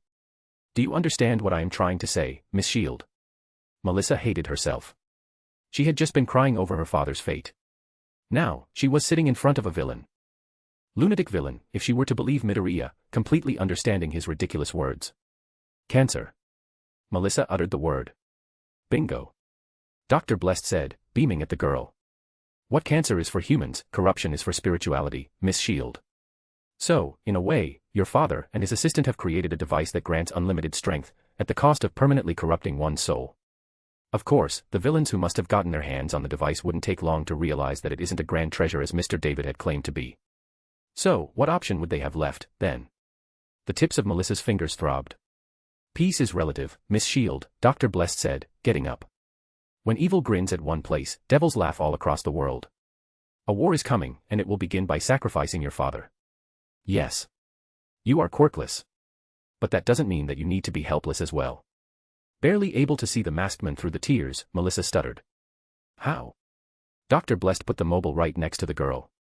By taking one's fate in one's own hand. Melissa involuntarily looked down at the mobile and saw a number on the screen, saved under the name of Dr. Blest. Her head spun to the room's entrance, where a blackness had taken shape. Why? Melissa asked. Why did you help Papa and Uncle Might? Because, Dr. Blest faced the girl, took off his top hat, and bowed, stepping back into the blackness. Mr. Fool wished it so. Chapter 170, Hero Site Visit ends, saying goodbye. Roars of cheers and hoorays deafened the ears as the crowd waved at All Might, flanked by his students. The time had finally come. The 3-day-long Hero Site visit had come to an end. Now, after saving thousands of people from the villains, the group of UA's teacher and students was leaving the island. Not only All Might, but one could spy large posters of Midoriya and Todoroki as well. Among everyone, these two students had stood out the most, gaining international fame among the Expo's audience from different nationalities. All Might waved at the crowd, a big smile plastered on his face. He had regained his muscle form, but, as predicted by Dr. Blest, the time for which he could maintain it had come down to barely 30 minutes. Still, this was important as well. All Might believed, to let people see him smiling, despite everything that happened, was also a hallmark of a hero. He just hoped his students would do a better job of it, too. From the corner of his eyes, he looked at the Class 1A's bright students. Not one of them was feeling the joy of being lauded by thousands of people. The smile on their faces looked flatter if they hadn't smiled at all. All Might couldn't blame them, though. This was also a hallmark of a great hero, to question all injustice, regardless of whether it was done to innocents, heroes, or villains. And then there was him. All Might looked to his right. Waving back mightily at everyone, standing even a step ahead of All Might, was Luke, with Nyx resting on his shoulder. Thank you. Luke was shouting, laughing out loud. Thank you, everyone. Thanks a lot. All Might didn't know why, but as he kept looking at the boy, a smile surfaced on his face. Then, giving a last thumbs up to the crowd, letting the cameras get a good shot, he turned around and disappeared behind the airport's sliding doors with all the students. Inside the airport, flanked by a dozen black-suited personnel, was David Shield. His left hand was bandaged, and he was using a walking stick on his right side to keep himself up. Next to him, Melissa stood, dark circles ruining her beautiful appearance. As All Might chatted with David, Melissa came forward to the students. I've decided to help Papa here, she told them. With With the current circumstances, they have allowed me to pursue my degree remotely. Despite the presence of extraordinary schooling on Island, it didn't have any formal colleges or universities. As Melissa was about to graduate in a few months, she had planned to go to college in mainland America. You are too smart for them, anyway, Momo said, everyone nodding at her. Suddenly, an annoying sound came out from behind. Bumping shoulders with Luke and giving him a mean eye, Bakugo stepped forward. I don't care what you do, he said, looking into Melissa's eyes. I want those things that you gave that stupid nerd before the fight. Melissa stumbled back from the pressure Bakugo was letting out. You mean the full gauntlet? She asked. Don't know, don't care, Bakugo said. I want them. Slap. It was Uraraka, smacking Bakugo's back. No, she hissed at him. You can't talk to her like that. Ask nicely. Don't mind him, Luke stepped up, looking at Melissa. It's because of his quirk, hot mind. It can go out of control like Todoroki's. Everyone gaped at Luke with their jaws hanging low. It was one thing pissing off Bakugo, it was another thing entirely touching Todoroki's nerves with the same sentence. So, as Bakugo went nuts, shouting at Luke, Deku and others looked at Todoroki. However, for the very first time, they found a smile on his face. After a while, as Shoji and Sato separated Bakugo from Luke, Melissa, giggling a bit, nodded. I will try. She told them. I don't think they will let me pursue my own research freely anymore. But I will try. That's right, Melissa, All Might said, approaching behind her. To keep trying means one hasn't given up. You need to be strong because, one day, it will be you leading the world.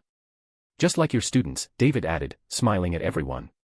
Sharing a few more words and exchanging numbers, All Might and the students waved goodbye to David and Melissa as well. Don't worry, David said, seeing the tears in Melissa's eyes. Everything will be all right. Melissa nodded, her grip on the mobile in her hand tightening. Luke, Momo said, approaching him at the back of the plane. Can I talk to you? Luke's mouth was full of food. He instantly gobbled it down and shifted toward the window, letting Momo sit next to him. Yeah. I swear on Dr. Blessed's name that I wasn't alone with any girl in any bathroom. The plane wasn't that big. So, when they heard Luke's words, a wry smile surfaced on all faces. As if that was breaking the ice of silence, everyone began talking, sharing their experiences of the incident. Taking a seat next to Luke, Momo sighed. I have decided to talk to my father, she said, keeping her voice quiet. Luke looked at her with wide eyes. What did I do? Nyx, or the Raven acting as Nyx, slapped the back of Luke's head. Not you. About Mr. David and Melissa, Momo said. He's one of the shareholders on the island. You want me to talk to my father as well? Luke asked. Momo nodded. Will you?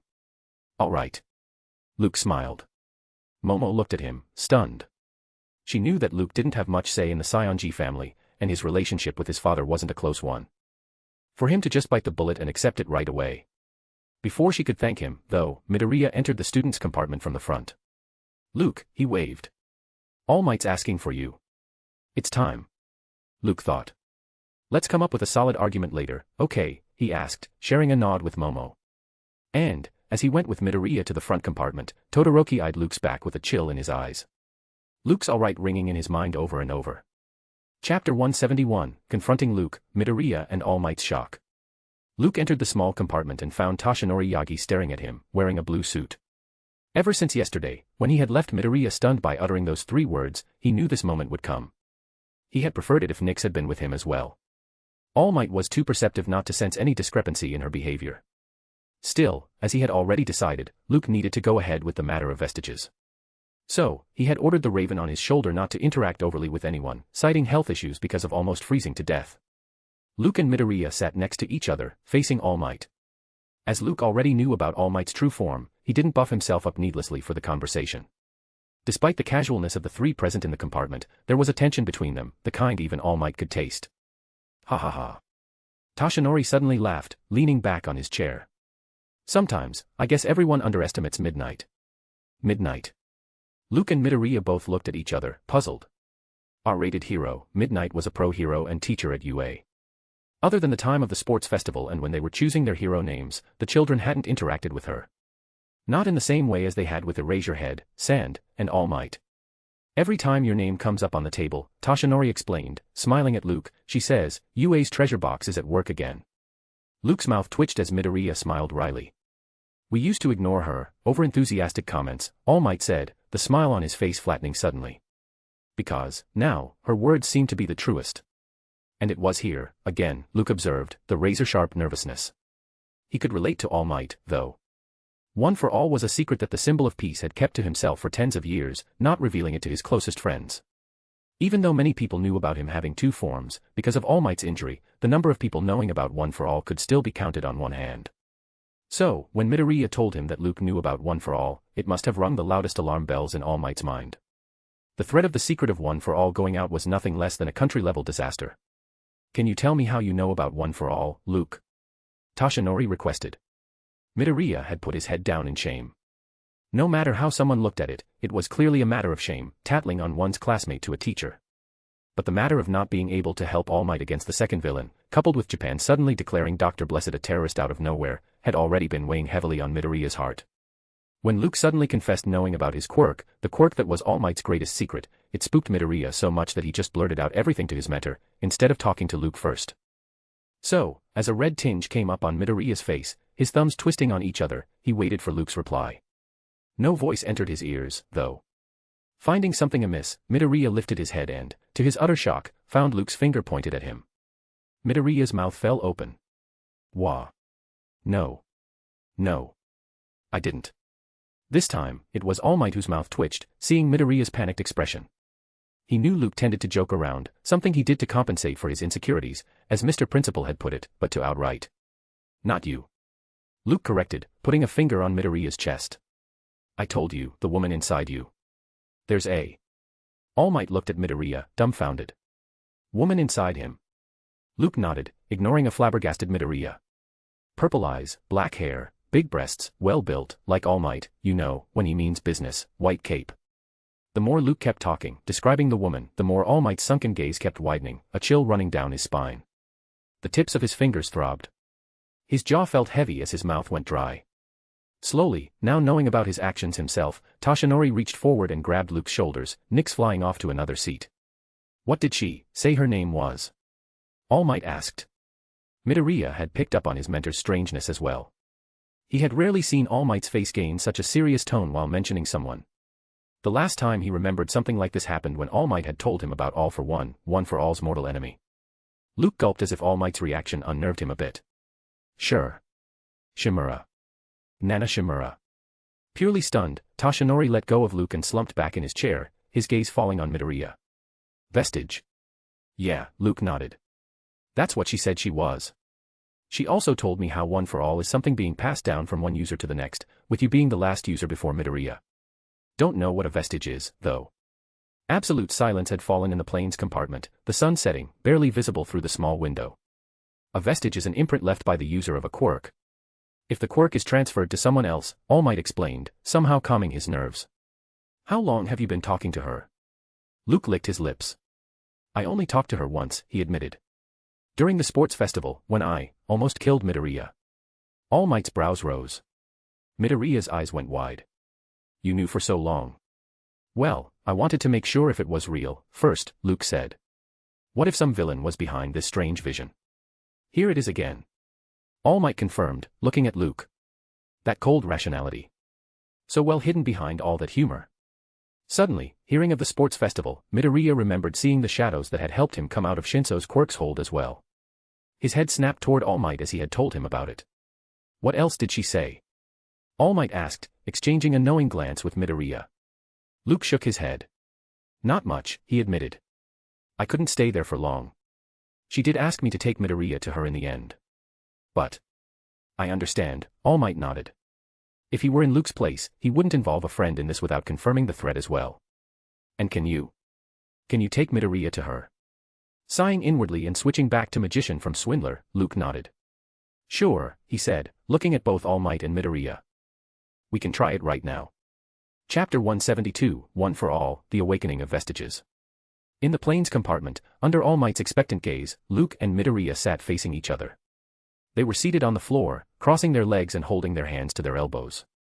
Are you sure this will work, Luke? Midoriya asked. Don't worry, Luke said, holding back a smile. If Uraraka sees us, I will make it clear that there's nothing between us. Toshinori's mouth twitched as Midoriya's face went red. Okay. Luke took a deep breath. Let's go over it again. Here's what you have to do, step by step. First, you must resist the chilling sensation you might feel right after I simulate the feeling from the sports festival. Then, you must concentrate on calming your mind, thoughts, and worries by focusing on an object. Have you already decided on it? Midoriya remembered the All Might figurine he had when he was a child and nodded. Luke looked up at All Might over his shoulder. That's what Grandma Shimura told me. Don't call her that. All Might almost facepalmed. Ready? Luke asked. Midoriya nodded. Then, the magician activated the spirit vision. Surrounded by patches of blackness, Luke stepped into the hall within Midoriya's consciousness. The high-back chairs where Vestiges had been sitting during his first visit were still here. However, there was no sign of the past users of One for All, only pure emptiness and absolute silence. Whack. Luke fell face first on the floor with the blow. Even before his head struck the floor, every fiber of his muscles tightened. With his 2 visits and Nyx's several ones, he had already confirmed that he couldn't leave this place by simply canceling the spirit vision. The only ways to leave the Vestige Hall were if his spirituality ran out or the Vestiges themselves sent him back. Not only that, but Shimura had confirmed that the Vestiges couldn't manifest in this place all the time. That's why every use of spirit vision didn't result in Luke getting pulled into this space. Luke had just hoped that with everything that happened at the Island, the Vestiges would be on alert for him making a move, especially after his little talk with Midoriya later. But this, getting attacked the moment he arrived here, hadn't even crossed his mind. Gritting his teeth and ready to use everything within his power to stand his ground, Luke looked over his shoulder at the enemy. Nana Shimura was staring down at him, slamming her fist into the palm of her other hand. Grandma. Shimura hissed, grinning. That's a bold word. Luke had never been so dumbfounded before. Have you gone insane? He asked, holding the back of his head, which was throbbing with pain. You almost killed me. You deserved that, Shimura said, lifting Luke by grabbing the back of his neck. If that fire brat couldn't kill you, then one light punch won't either. Luke's heart skipped a beat. What do you mean? He asked. What fire brat? Shimura ignored the question and looked around. Where's Nyx? She was injured, Luke explained. Because of ice. She can't come here for some time. Nana's eyes narrowed. Nyx was right, she said, a smile surfacing on her lips. You do hate lying. Luke gaped. Nyx won't miss a chance to throw herself between my boobs, Shimura said confidently. Mere icing can't hold her back. She must be truly injured, more than you letting on. How is she? Nyx, you dumb boob psycho. Luke cursed within his mind. She's okay. She will be. Shimura nodded, her gaze resting on the vast blackness behind Luke. It happened 2 days ago, she told him. The boy was too injured to move. The emotions within him were stronger than ever. One more second, and he would have arrived here by himself. Luke remembered seeing Midoriya lying unconscious under a thin sheet of ice with both of his legs and one hand turned blue and black. We all were excited, Shimura said, bringing her eyes back to Luke. But then we saw someone coming to their rescue, a man in a white suit and black mask, who froze the entire world. For a moment, everything stilled around the two of them. Luke and Shimura's gazes met as the silence became tangible, weighing their shoulders. Then, suddenly, the Vestige burst out with a peal of laughter. Haha, she slammed Luke's shoulder, making his knees wobble. What happened for good, I guess. Who knew how it would have played out otherwise? We can't be too hasty. So, can you do it? Letting out a sigh of relief, Luke nodded. If Midoriya had followed the exact steps, then. Luke cogitated while simultaneously looking at the vast blackness, activating spirit vision. For a moment, he couldn't see anything. Then, slowly, as if suddenly he could see the wind, tiny golden particles appeared in his vision. Taking a deep breath, focusing harder than ever, Luke reached out toward them. Outside, All Might stared at the boys with a queasy feeling in his heart. Every day, he felt like All for One was getting stronger, and the doom could descend on the world anytime. Every day, he felt like he was becoming weaker, unable to carry on the legacy of being the symbol of peace. And every day, he came closer to losing everything, just when people expected him to stand the tallest, winning against all odds with a wide smile on his face. All he could truly do was to hope that he would buy Midoriya enough time to stand in his place. But that morning, when his students were about to be burned right in front of his eyes, All Might realized that the little time he was buying was negligible compared to what young Midoriya needed. Just as he had lost all hope, the same person came to save him as she had done years ago, sacrificing herself against All for One. Master. All Might mumbled, his vision blurring. I am sorry, but I need your help, again. Hiss. A gust of wind answered All Might, lifting his blonde hair. Then, with shocked eyes, he saw a scene that made him stumble back. One moment, Luke and Midoriya were still seated on the floor, holding each other's hands. In the other, slowly, as if the boy had lost all weight, Midoriya's entire body lifted, and began hovering midair. Chapter 173, Stain and All for One, The Faith of Conformity. A few days later. Behind a thick, transparent glass, Dabi lay unconscious on the bed, breathing through the medical apparatus. The leader of the Claws of Conformity, Hero Killer, Stain, watched the boy with his red gaze, stroking the exposed brain of the Nomu's head on his waist. Magnificent, the voice echoed behind Stain, making him turn around. Dr. Kyudai, All for One's most loyal subject, was examining the quirk amplification device. They had collected the Dabi from the mainland using Kurogiri's quirk, despite him not knowing the coordinates. For Stain, who was connected to the other claws by something deeper than mere bonds, pinpointing their instant location wasn't hard.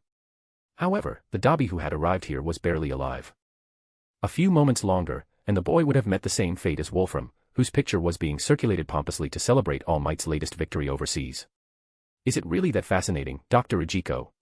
It was a low, deep voice, as if darkness itself had spoken the words, with a touch of humor.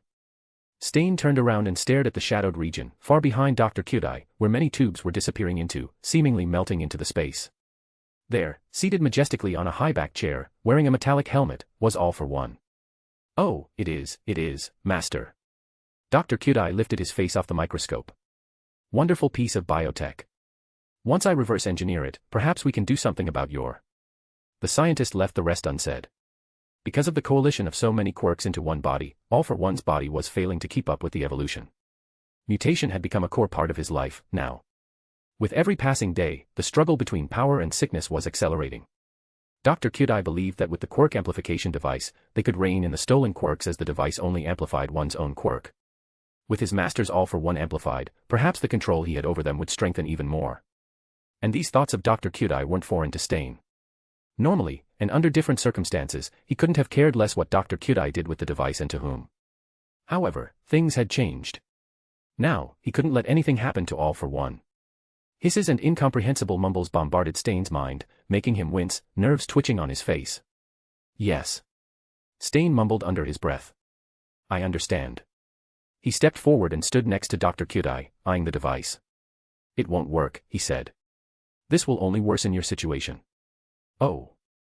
All for One leaned forward, letting the metal on his face peek out from the darkness. All for One was quite intrigued by Stain, and the strange powers he held within him. When the hero killer had approached him, asking for an alliance, he had thought that it was only for the injured villains. However, All for One had soon realized that he had been wrong. Hero killer Stain not only commanded respect from many villains because of his ideology, but he was a member of an organization, turning him from a potential pawn to a needed commander. It was just, the guy was a bit crazy, and had an unpredictable, annoying tendency to stick his nose where it didn't belong. You have already given enough proof of your sincerity regarding this alliance, Stain, All for One said. But, it doesn't give you power to contradict Dr. Ujiko's intelligence with no explanation. Dr. Kyudai, hearing his master taking his side, felt so much joy that he almost teared up.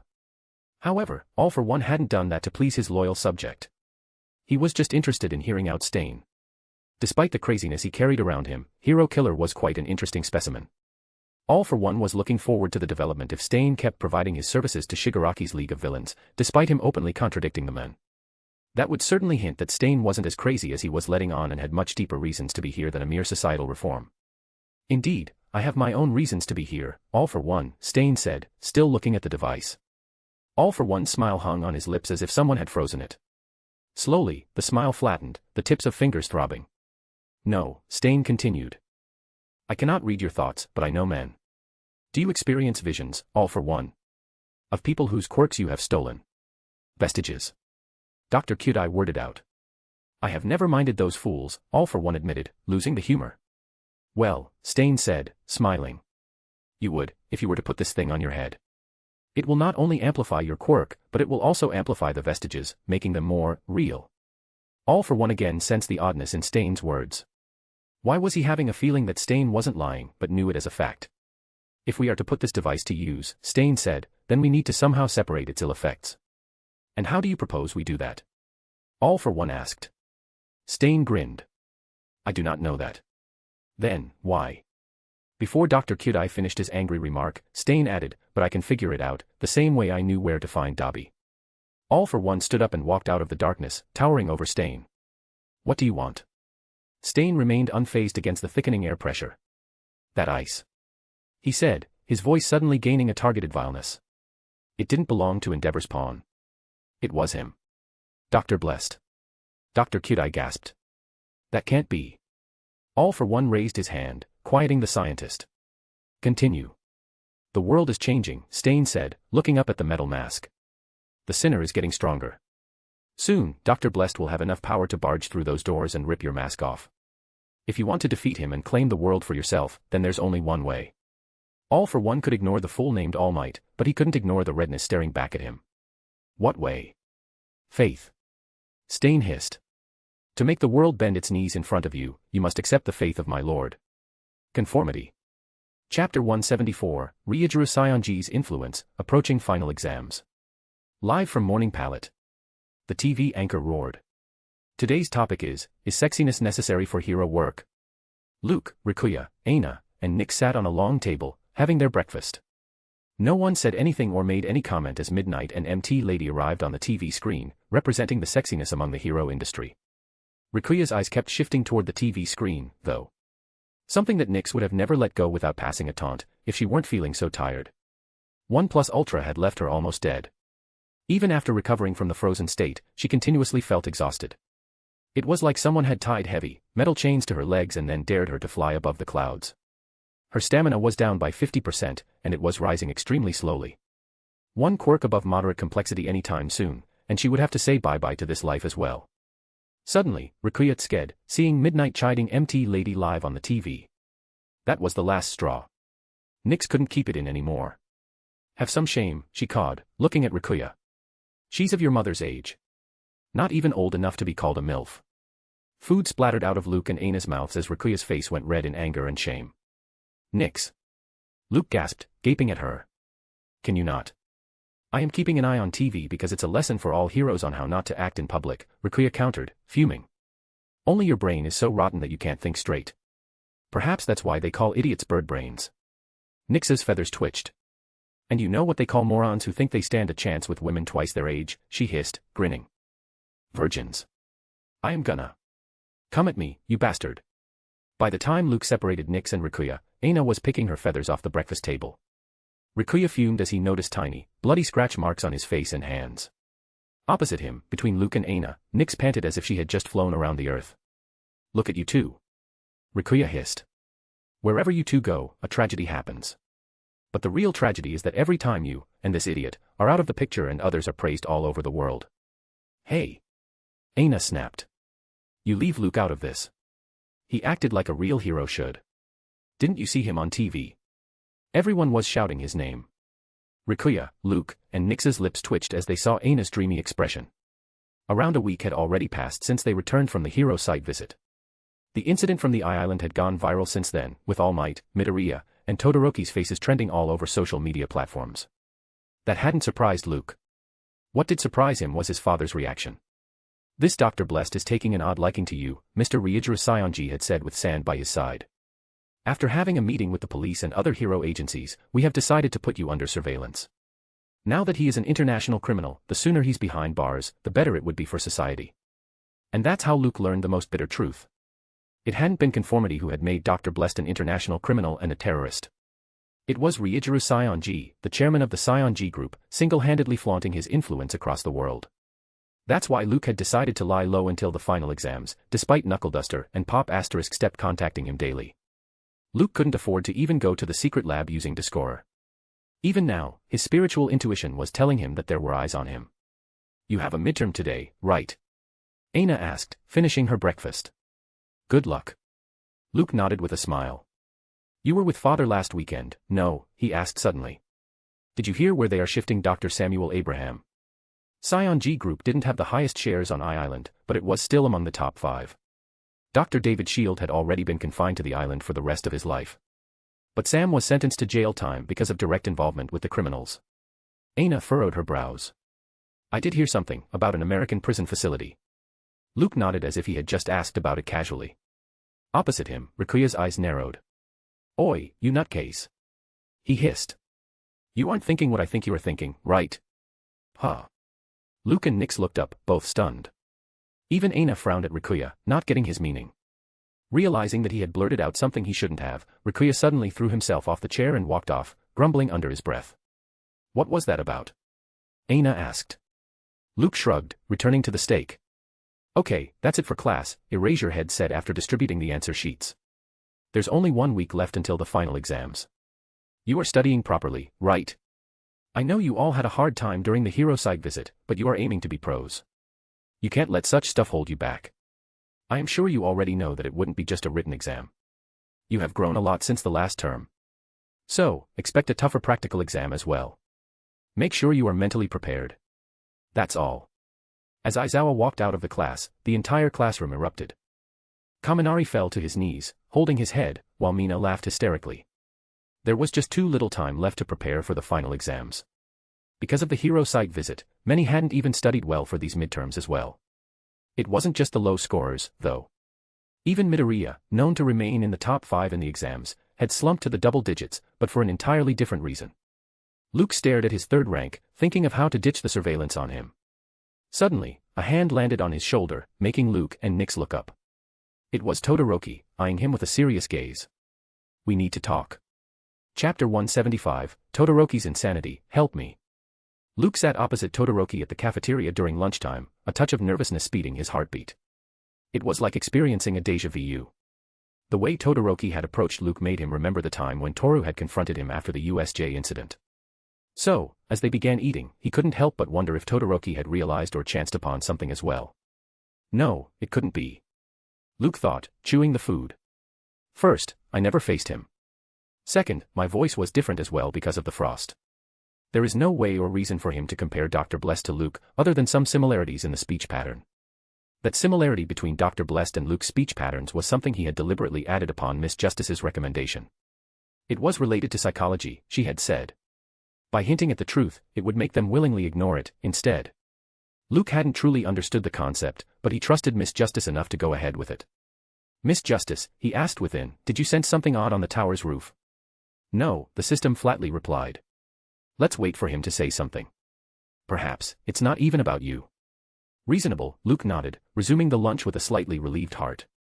Meanwhile, the rest of the Class 1A students eyed them from another table with weird gazes. Luke and Todoroki sat next to each other in the class, but they weren't the closest of friends, to begin with. Ironically, that was true for everyone else when it came to Shoto Todoroki. So, it puzzled them, especially Midoriya, seeing Luke and Todoroki seated alone in a corner. That day, on the plane, Midoriya had unlocked the greatest secret of One for All, something even All Might hadn't known before. He could use the quirks of One for All's past users. It had lasted only for a moment, but Midoriya had levitated, using One for All's last user, Nana Shimura's quirk, Float. Unlike Luke, though, Midoriya hadn't truly interacted with All Might's mentor, yet. All he had seen was blackness, with a touch of Luke's face at the end of it, before coming out of it and losing the temporary quirk. Ever since then, he and Luke had been repeating the process vainly. Still, he had never seen All Might so excited about something, making him not give up on it as well. Even Luke had said that it would take Midoriya time to grasp the timing. If it wasn't for the final exams, All Might had even suggested taking Luke and Midoriya on exclusive trips to give them ample time. Soon, the matter of group study erupted again between the low rankers and Momo, making Midoriya take his eyes off the two. On the table, when they had eaten half the food, Todoroki finally looked up at Luke. I hope it's not a date, Luke lampooned first. I don't have money, you know.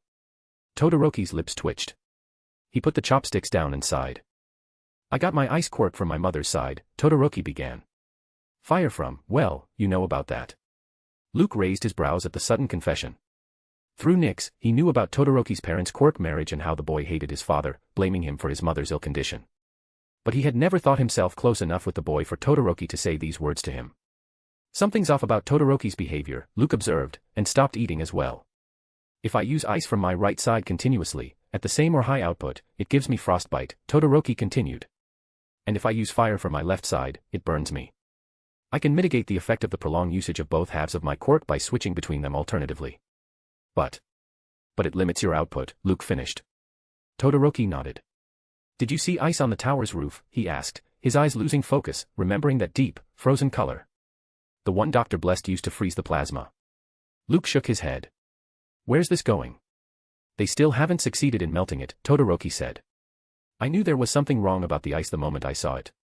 Yesterday, I asked my father if he could find something about it. This time, Luke didn't hide his shock. For Todoroki to ask Endeavor's help meant that the boy was truly serious. "It is ice, at absolute zero," Todoroki said. "Something theoretical and considered impossible. Before Dr. Blessed had arrived at the roof, I was trying to freeze the incoming attack as well. But no matter how much ice I poured out, it evaporated instantly. Now I know why. Only ice at absolute zero could have worked." "Have you gone insane?" Luke asked, losing all humor. Todoroki was taken aback. "What? You are trying to create that ice, aren't you?" Luke scoffed. "First, you will never reach that temperature instantly. Second, you will never be able to continuously use your ice half to reach absolute zero before succumbing to frostbite. Third, if you are hoping to live, then you must use your fire half. But that would ruin all your progress. So, are you sure that you haven't gone insane?" Under the table, Todoroki's knuckle went white. He knew coming to Luke was the best decision. Despite his humorous attitude, there was something about Luke that made Todoroki see him as reliable. He exuded a feeling of a nonchalant teacher who was secretly just too learned to care about it anymore. And Todoroki had no choice. For the last few days, he had been waking up in the middle of the night, feeling utterly helpless. Never again did he want to experience those moments. Never again did he want to get praises for something he couldn't do, going against all his beliefs. "That's why I am here," Todoroki said, his eyes gleaming with determination. "I need you to hold me back." Suddenly, as if struck by a bolt of lightning, Luke realized what Todoroki wanted. "Delay," Todoroki said, bowing. "Lend me your quirk for training." Luke. Chapter 176, Delay, Bakugo erupts. A quick revisit to the topics that the final exams would cover marked the end of classes, Aizawa going out of the classroom, yawning. As the students began getting up to leave, with excited and worried expressions intermingled on their faces, Todoroki, Midoriya, and Luke huddled against the wall near their seats. "Delay." Midoriya raised his brows. Luke had told Todoroki that he was helping Midoriya in training as well. Of course, he hadn't mentioned one for all. His new quirk, reinforcement, worked similarly to Midoriya's quirk, Luke had told Todoroki. So, together, they were exploring how to best use these quirks, especially Midoriya, who wanted to unlock more of his powers without hurting himself. This hadn't come as a shock to Todoroki. Like him, Midoriya would do anything to power up after what happened at Eye Island, he knew. It just came as a shock to him that Midoriya would ask Luke for help, instead of All Might, despite the well-known, but supposedly secret, relationship they shared between themselves. Still, Todoroki didn't mind Luke including Midoriya in the loop. Luke also needed to work on his quirk. If he were to divide all his time between Todoroki and Midoriya, then he wouldn't have any time left to work on himself. Fortunately, like Luke, Midoriya had unique logical abilities when it came to quirks as well. "I see." Midoriya nodded to himself, holding his chin. Delay is a strategic quirk. Its advantage is also its disadvantage. It targets a small area in Nyx's direct vision. The farther she is, the smaller this zone becomes. It doesn't discriminate between friend and foe in that zone.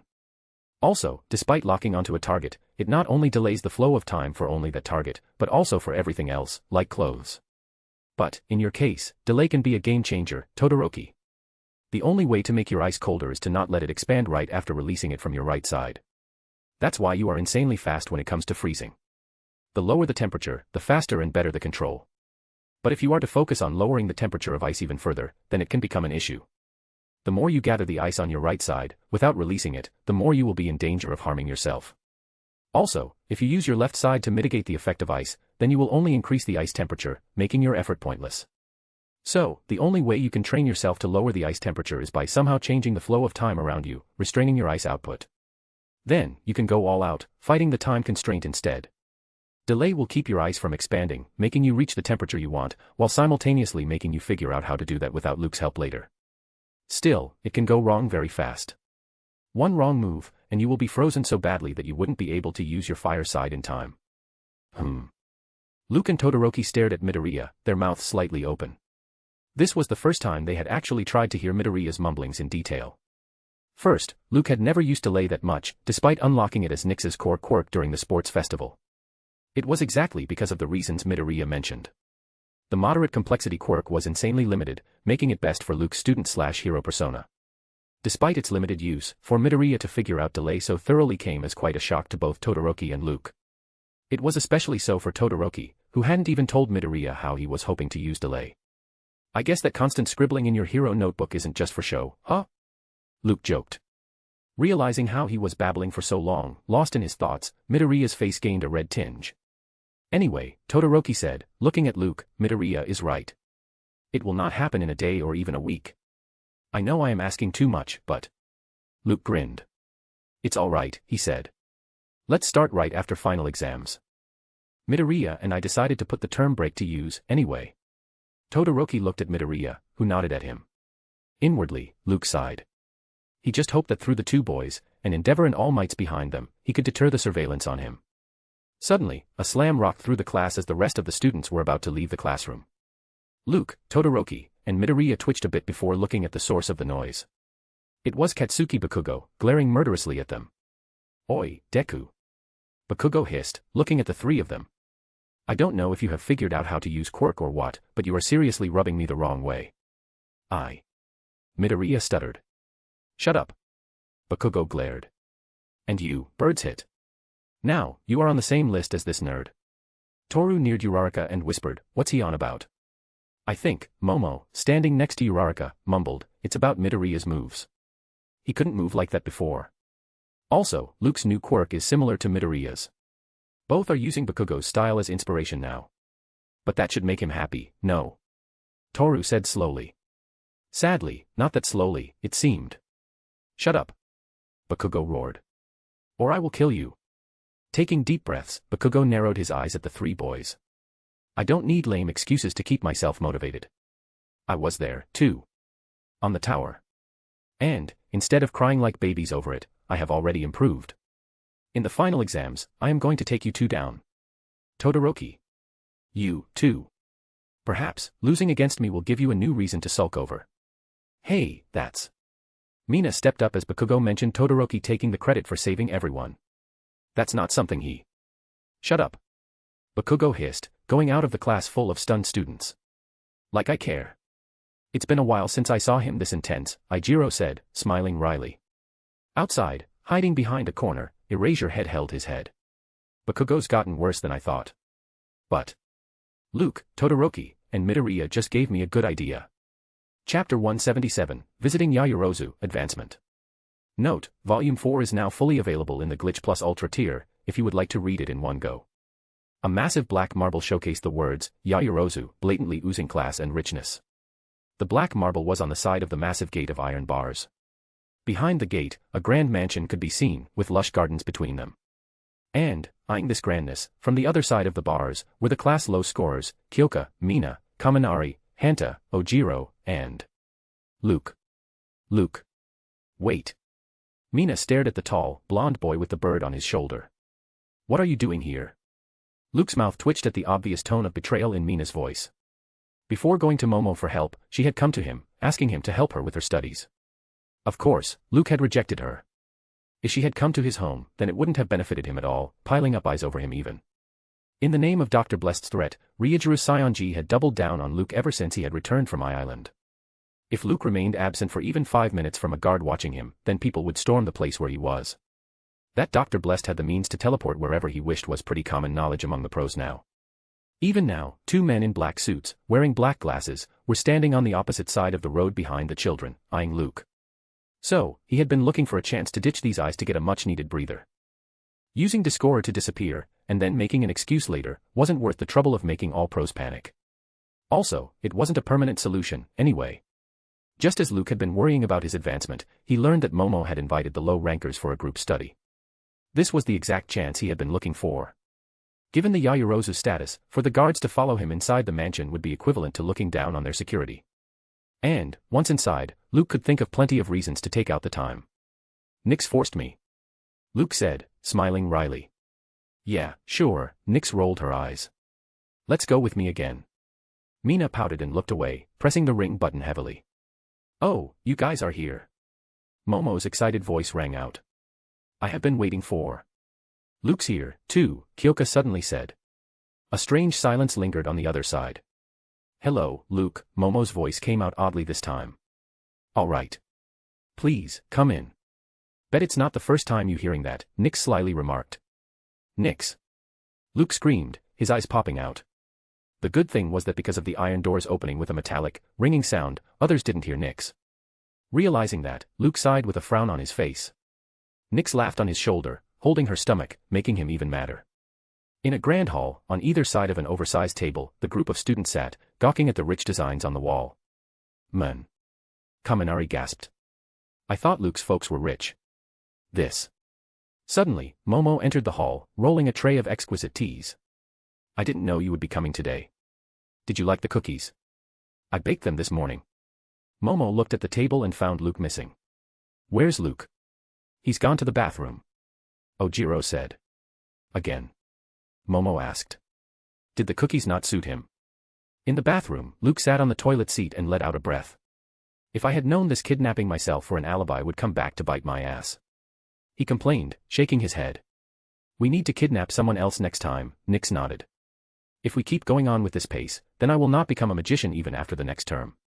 Luke's frown returned. "Can you not just think about yourself? We have bigger issues.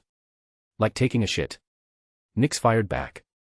"Should I get toilet paper and wipe your ass, Your Majesty?" "Okay, you too," Miss Justice reprimanded, seeing that both of them were about to throw hands. "No more fighting. Also, Luke. Are you sure about this? We can still go with a different potion." Luke tore his narrowed eyes from Nix and shook his head. "No, Miss Justice," he said. "Astrologer is fine." "Are you aiming for divination?" Luke nodded. "One of the core powers of seer potion is dream divination," he said. "The ability to get clues, and often outright results, from dream divination is one of the most broken abilities I know of. But I cannot use this ability because of conformity and singularity. Nix can, but the results she gets aren't on the same level and lack precision. With the abundance of spirituality I have, I should be able to get at least 3 times better results than she." Sitting in front of him, Nix's eyes had become needles. "Is this your way to get back to me?" "Luke." Miss Justice gasped. Luke's lips twitched. "I didn't lie, right?" Even though he didn't mention it, there was one more, and grander, reason for him to choose astrologer. Sequence 7 of the door pathway shared almost all of its qualities with the Sequence 9 seer. Even down to the acting method, principles, abilities, etc., these two sequences were the same. So, if he became an astrologer, along with providing an alternative to the dream divination, it would also lessen the time of digesting the potion by months. "Alright, let's not stretch it more," Luke said, taking out a vial of glowing potion. "It's time." For once, Nix's face gained a hard touch. Both she and Luke took out their spirit pendulums and divined if it was the right time to drink the potion and the probability of success. After getting relatively positive results, their eyes matched. "Go on," Nix said. "I will guard you." Smiling, Luke put the vial against his mouth and gulped it down. And, in the very next moment, Luke fell on the floor, twitching, blood foaming in his mouth. Chapter 178, The Door on the Moon and the Fool's Angel Embrace.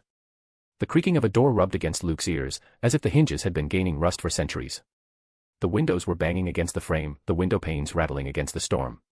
Someone, somewhere, unlatched a wooden chest, the top coming off. Through the small opening, blood came pouring out, pooling on the floor. Then, suddenly, Luke was on the moon, an ancient blackness surrounding him. He was staring at a door, just randomly propped in the middle of nowhere without a frame, with a bronze knob. As if driven by an unquestionable and irresistible impulse, Luke stepped forward, held the doorknob, and twisted.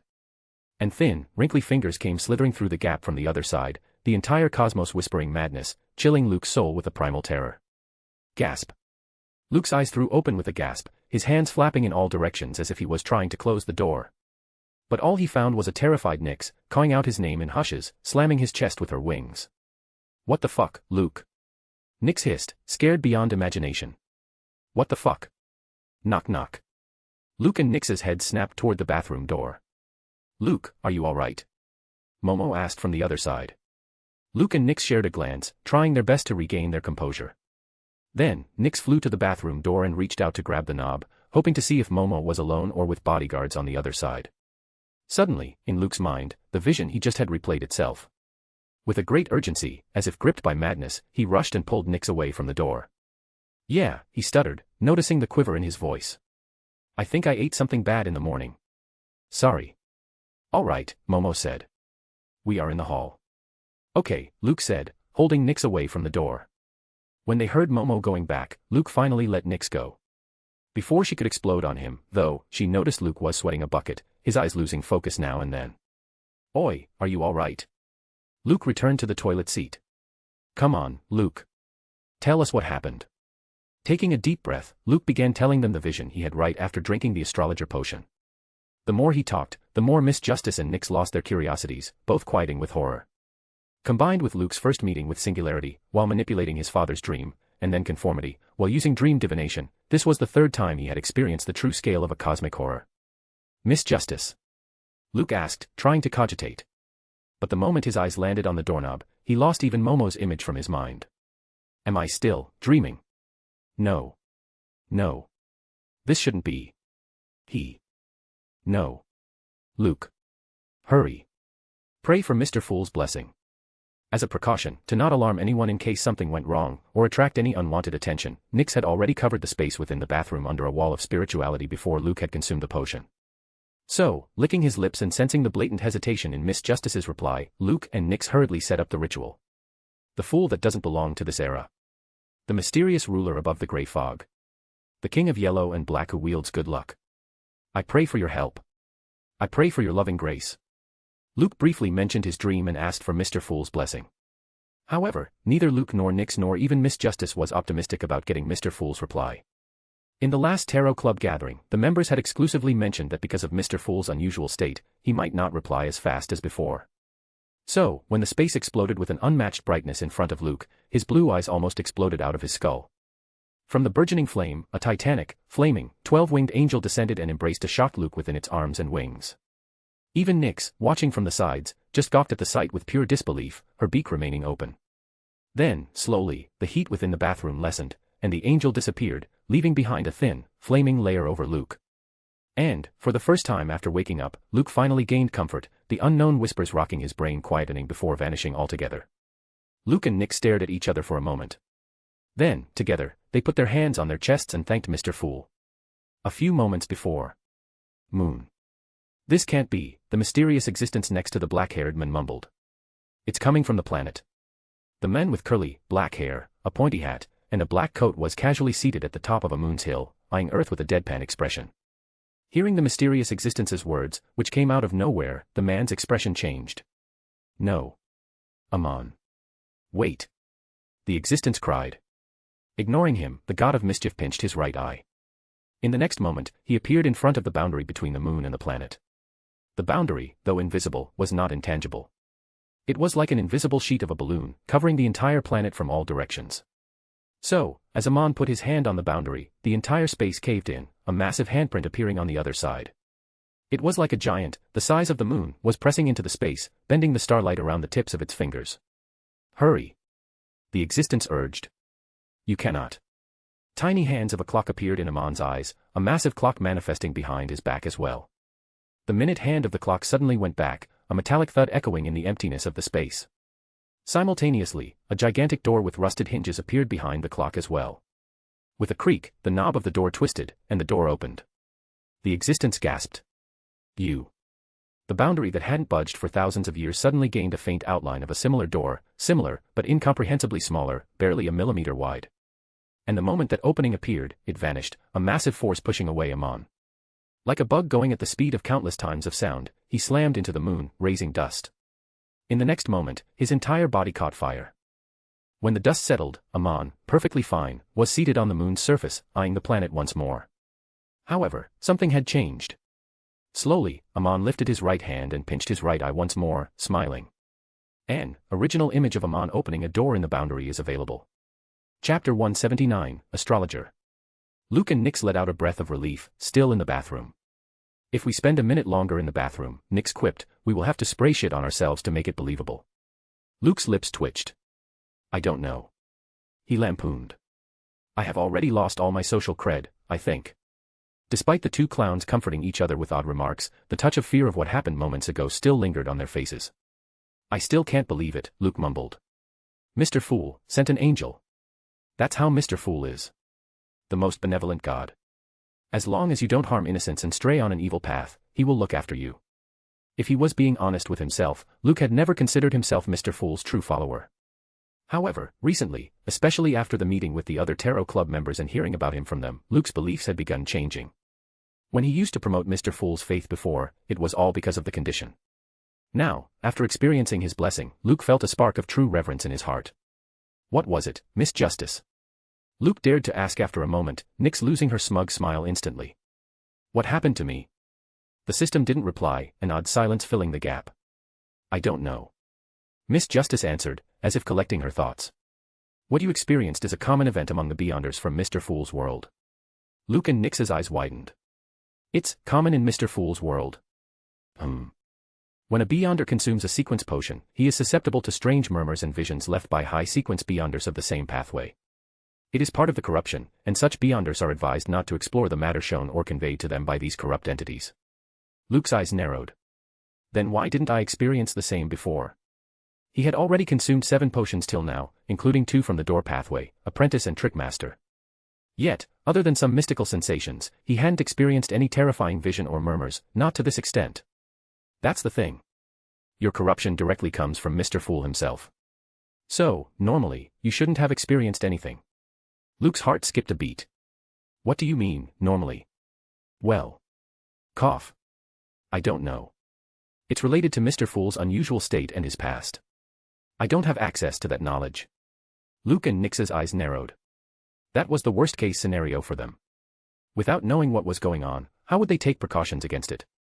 Mr. Fool's benevolence of blessing angels' protection was all well and good, but he couldn't make a habit of it. He had more potions to consume. Very soon.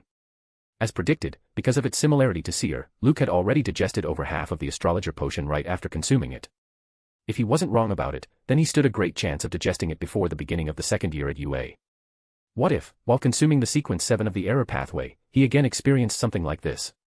What if, unlike this time, Mr. Fool failed to bless him on time? What if he didn't even get the time to pray? I have an idea. Luke smiled. Well, I can spend a few more minutes here, I guess, he joked. We'll just blame Nyx for it. Nyx made a disgusted face. You wouldn't dare. Miss Justice ignored the two's rants and told them her idea. You should contact the Tarot Club members and ask for advice related to this. You are Mr. Devil, a member of the Tarot Club. Start acting like it. Luke's brows rose suddenly.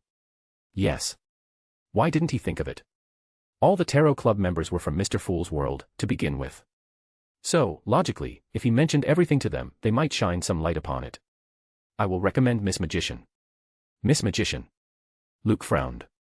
He remembered the 2 women who had asked for the same amount of money from him as payment. I was thinking of contacting Mr. Hangman. But, all right. Let's go with Miss Magician. Hee hee. Trust me. She's more experienced than she'd let on. Cough.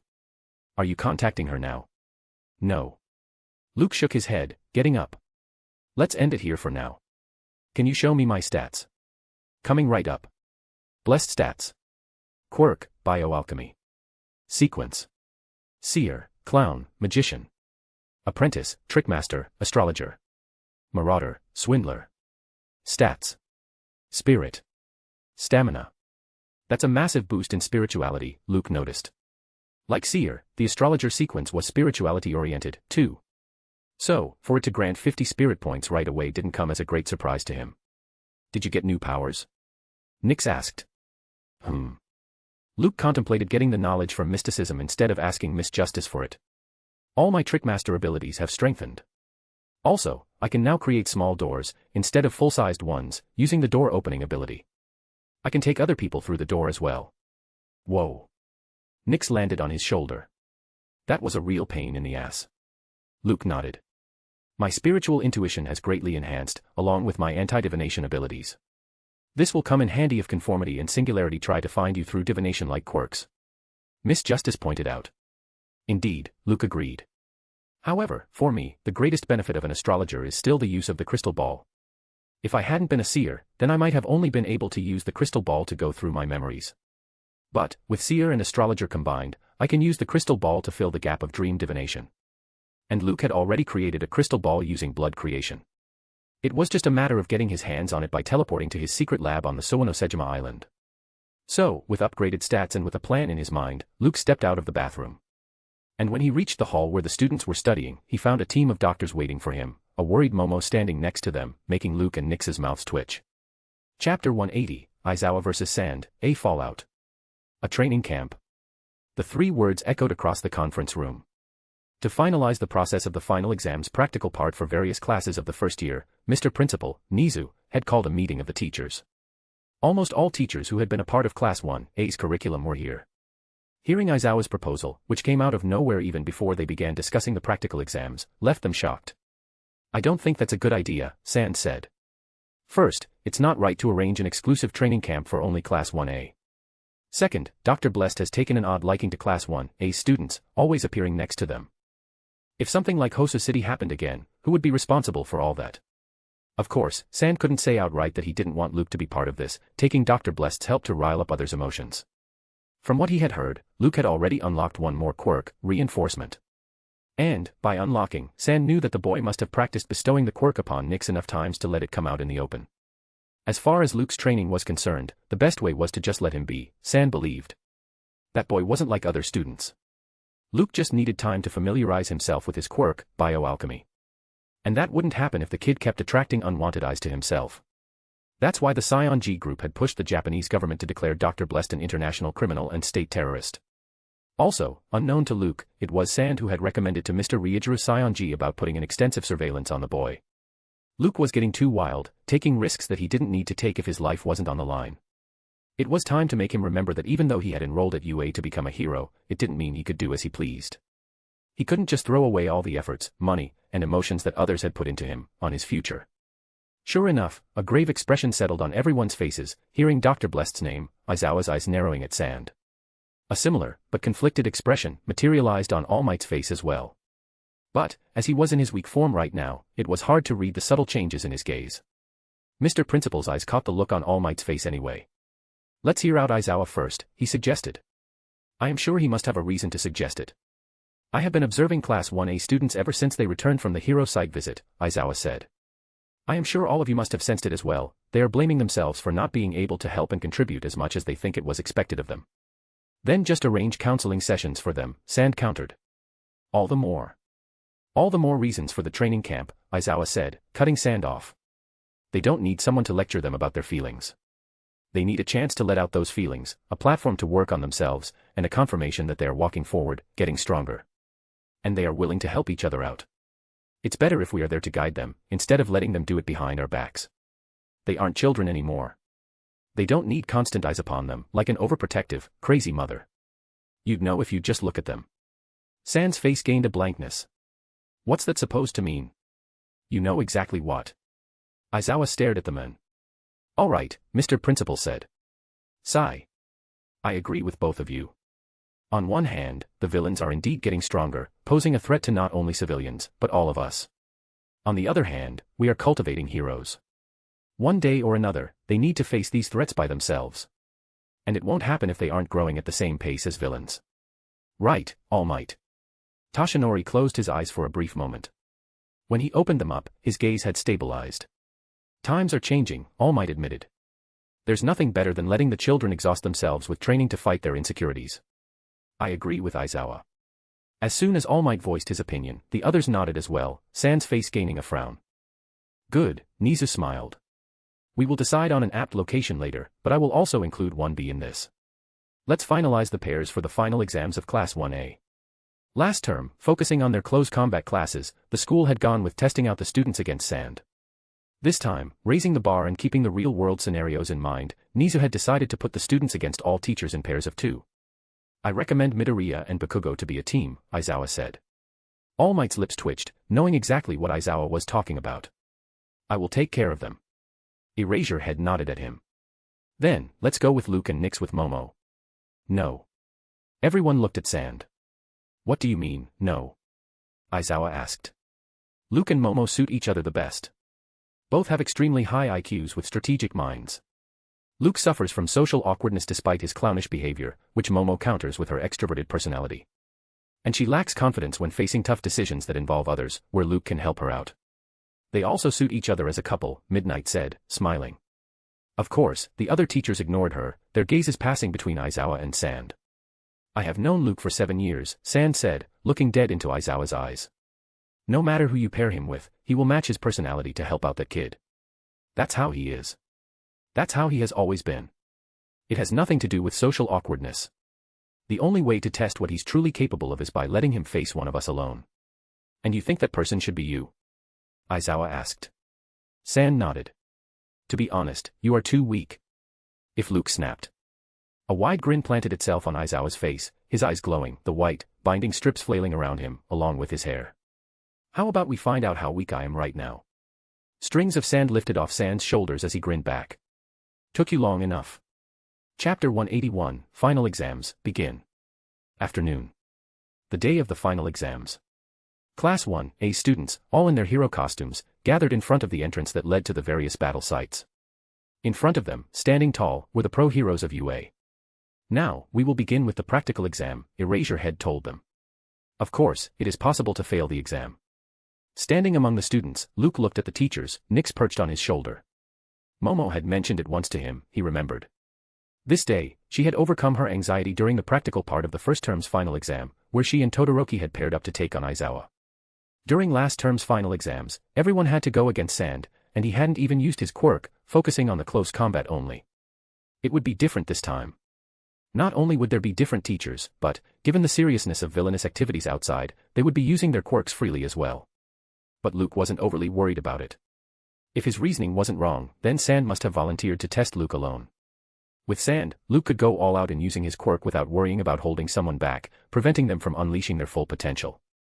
Suddenly, just as Luke was going through his thoughts, he noticed something odd. There was a tiny scar on Aizawa's forehead, hidden under his bangs. If it wasn't for his swindler-based abilities to pick up on minute details, then he might not have even picked that up. I saw him 2 days ago, Luke contemplated. There's no way Aizawa went for regular hero work when the final exams were so close. Who gave him a scar? Did Shigaraki or Stain act against UA again? How did I not learn of such a situation? However, before Luke could go on with such a chain of thoughts, Aizawa dropped a bomb on the students.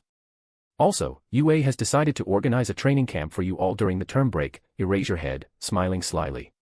Those who fail the final exam will not be allowed to become a part of it. What? A training camp? Tsuyu worded out, others' thoughts resonating with hers. It was more so in the case of Midoriya, Todoroki, and Luke, who looked at each other with wide eyes. And as the shock of the announcement left them, smiles surfaced on all faces, excitement jolting their spirits. This was it. This was what they needed. Midoriya and Todoroki, who had made plans to meet at Todoroki's house with Luke during the term break, shared a smile as well. Luke smiled along with them, too. However, his smile was the emptiest from within. This wasn't good news for him. He had taken extra care to arrange his meeting with the 2 boys at Todoroki's house so that he could get a chance to free himself now and then. There was no saying if he could do the same during the training camp. As if that wasn't a blow enough, Luke also remembered the training camp Momo had mentioned in his previous life. In a way, that training camp had heralded the rise of All for One and the end of All Might. During the training camp, the villains had kidnapped Bakugo. By the time he was saved, All Might had already come face to face with All for One. A great fight had erupted between the two, which Luke had seen recordings of later. In that fight, All Might had won, but at the cost of losing the remnant parts of One for All within him, becoming truly quirkless. Luke didn't want that to happen. Not yet. The training camp in his previous life had taken place during the term break between first and second terms. So, in this world, Luke had thought he had successfully managed to postpone that event. But, as Aizawa mentioned training camp, Luke found himself facing the same fate again, with a helpless gaze. Was there no way to defeat the fate, no matter what one did? Luke and Nyx looked at each other, their gazes shaking at the question. Then, together, they clenched their fingers, Nyx's claws digging into his shoulder. No. It wasn't all over yet. If they had changed the fate once, then they just had to change it again, and again, again and again, until its return wouldn't matter anymore. All right, Aizawa hissed, seeing the students excitedly whispering among themselves. As I said, only those who pass the exams will be allowed to join the training camp. So, don't make silly mistakes. Era. Midnight smiled. Has it not crossed anyone's mind why there are so many teachers here? The smiles on everyone's faces died. No way. Midoriya stepped back, his eyes widening. Todoroki, Momo, Kyoka, Tenya, Tsuyu, Fumikage, Bakugo, one by one, everyone began realizing the sword hanging on their necks. Hee hee hee. A squeaky laugh echoed, and, from the strips of cloth around Aizawa's neck, Mr. Principal came bursting out. Last time, we focused on hand-to-hand combat. This time, we want to focus more on actual fighting. So, we will have you form teams, with each team going against a different teacher. Uraraka and Mina gasped. Different teachers. Mineta stuttered. With quirks. We are going against pros? Toru asked, shocked. The pairs have already been decided. Sand said, coming to the front. He shared an annoyed glance with Aizawa and Sked, looking away. It's based on various factors, like fighting styles, grades, and interpersonal relationships. So, here they are. First, Todoroki and Yaoyorozu are one team, and they will be going against me. Todoroki and Momo shared a nervous glance, Luke narrowing his eyes at Sand. And Eraserhead said, sounding pissed as well. Midoriya, Bakugo, and Luke are a team. What? Bakugo and Midoriya looked at each other before both staring at Luke, who was genuinely shocked as well. Sir, 3. Luke began. Their opponent will be, Aizawa said, cutting off Luke. Ha ha ha. From the sky, All Might descended, the entire ground booming as he landed. I will do it. Their opponents will be, Aizawa corrected himself, a chill running down the three boys' spines, All Might and me. An original image of Luke, Midoriya, and Bakugo as All Might arrives is available. Chapter 182, Luke's Odd Struggle, Sand's Good Luck. A fight had indeed broken out between Eraserhead and Sand. Aizawa's advantage of erasing his opponent's quirk, and then finishing the job by forcing him in a close combat, was useless against someone like Sand. Despite both being highly efficient martial arts practitioners, Sand's skill set lay in targeted strikes, aiming to neutralize or incapacitate the target. It gave him an unprecedented advantage over Aizawa, who wasn't used to going all the way in when it came to fighting non-villains. Surprisingly, Aizawa had no such restraints while fighting Sand. Before things could go out of hand, and seeing Sand land an untraceable blow on Aizawa's head, Principal Nizu and All Might had put an end to the fight. Mr. Principal had then provided an alternative solution to both of the teachers. What Aizawa had said about Todoroki and Momo was true. Todoroki tended to brute force his way through a situation, while Momo, though an all-rounder, struggled against unexpected situations. One thing was common between them, though. They both depended too much on their quirks. That's why Eraserhead had suggested he would erase their quirks. However, there was another way to tackle the same situation. What if they countered brute force with brute force, instead? What if they put someone against Todoroki and Momo who could force them to think outside the box? That's where Sand came into the picture. Meanwhile, with Eraserhead not allotted to any student, they could pair Luke with Midoriya and Bakugo and put two teachers against them. Even though Luke and Midoriya got along well, Bakugo didn't go along with any of them. There was no point in focusing on Midoriya and Bakugo's relationship alone when they could take care of Luke and Bakugo's, too. All Might, standing in front of three shocked boys, grinned, remembering all that. Work together to beat me, you three. All Might said, making a fist. But don't count on us showing you mercy. All right. Nizu squeaked cheerfully. Let's go over all the pairs of students and teachers for the practical exams. The first match was between Cementos versus Sato and Eijiro Kirishima. For the second match, Tsuyu and Fumikage would be going against Ectoplasm. Tenya Ida and Ojiro would take on Power Loader for the third match, while Todoroki and Momo would face Sand in the fourth. Pro Hero 13, with Quirk, Black Hole, who was active during the USJ incident, would take on Uraraka and Toru for the fifth match. The sixth match would see the pairing of Principal Nizu himself with Mina and Kaminari. At the seventh, Kyoka and Yuga Aoyama would be fighting Present Mike. For the eighth, the teachers had decided to pair the remaining three students as well. In it, Shoji, Mineta, and Hantasira would be going against Midnight and Snipe. However, unlike Eraserhead, Snipe's role would be much milder. He wouldn't be actively going after the students themselves and would instead be acting as a support for Midnight, leveling the field. At last, the ninth match would see All Might and Eraserhead against Luke, Midoriya, and Bakugo. The time limit for each match will be 30 minutes, Nizu explained. The students will be given a pair of handcuffs. Their objective will be to either put those handcuffs on the teacher, or to have one of you escape from the stage. Going through his own thoughts, Luke held his chin. He was contemplating how much effort to put into this practical exam. He didn't want to fail, as that would negatively impact his scorecard. Scorecard wasn't something he really cared about, but he wasn't just here as Luke. He was Rinji Sionji, the adopted son of the chairman of the Sionji group. If he didn't fit the image put up by Aina and Rikuya, then there was no saying what their mother, Ms. Misaki Sionji, would do to him. For now, she had remained out of the picture, as Luke's studies and actions didn't affect her kids. And he wanted to keep the status quo as far as she was concerned. Contrary to his will not to fail, Luke also knew they stood no chance of winning against both All Might and Eraserhead. Unless, of course, he decided to go all out with Nyx's public quirks, combining them with his Beyonder abilities. Such a thing could pose its own problems, though. The more he showcased his abilities, the more he stood a chance of being found out. All Might and Eraserhead were pros among pros. No matter how well he tried to hide his Dr. Blessed identity, there always remained a variable of unpredictability, Luke knew. Neither divination nor manipulations were all-powerful. So, if Luke wanted to come out of this practical exam unscathed, then he could neither go all in nor could he go half-heartedly. That meant, he must depend upon his teammates. Luke looked at Midoriya and Bakugo, and his mouth twitched as he found the latter still staring daggers at both of them. Why not just pair me with All Might alone? Luke lampooned. At least then I could have a valid reason to fail. Wait. Sir. Luke raised his hand, looking at Nizu. Is it really okay to just run away? I had a feeling it would be him asking this question first. Eraserhead thought, almost rolling his eyes. Nizu gave Luke a thumbs up. Yes. If you can. Luke's face held a silly grin, making Midoriya step away from him as well. This time, your exam will be very much like real battles, 13 warned. Please think of us as villains, because we will not be going easy on any of you. Uraraka and Toru looked at each other and gulped. I won't make the same mistakes again. Tenya mumbled, remembering Stain. When the enemy is overwhelmingly powerful than you, it's better to run and get help, for others' sake. Bingo. Nizu squeaked in agreement. That's right. It's your decision-making skills that will be tested the most in this exam. Don't worry, All Might suddenly said, taking out metallic bracelets. To give you guys a fighting chance, we will be putting on half of our body weights. All right. Eraserhead as the teachers turned around. First team, get ready. The rest can either watch the match or think of a strategy. Do whatever you want. A hand fell on Luke's shoulder, weighing much heavier than it should be. He looked over his shoulder and found Sand, eyeing him flatly. I know. Luke quipped. I will not be snapping this time. Too bad, then, Sand said, suddenly grinning. Because, if you didn't win, the surveillance on you will become permanent. Chapter 183, Luke's Strategy, Midoriya. Sacrifice your body.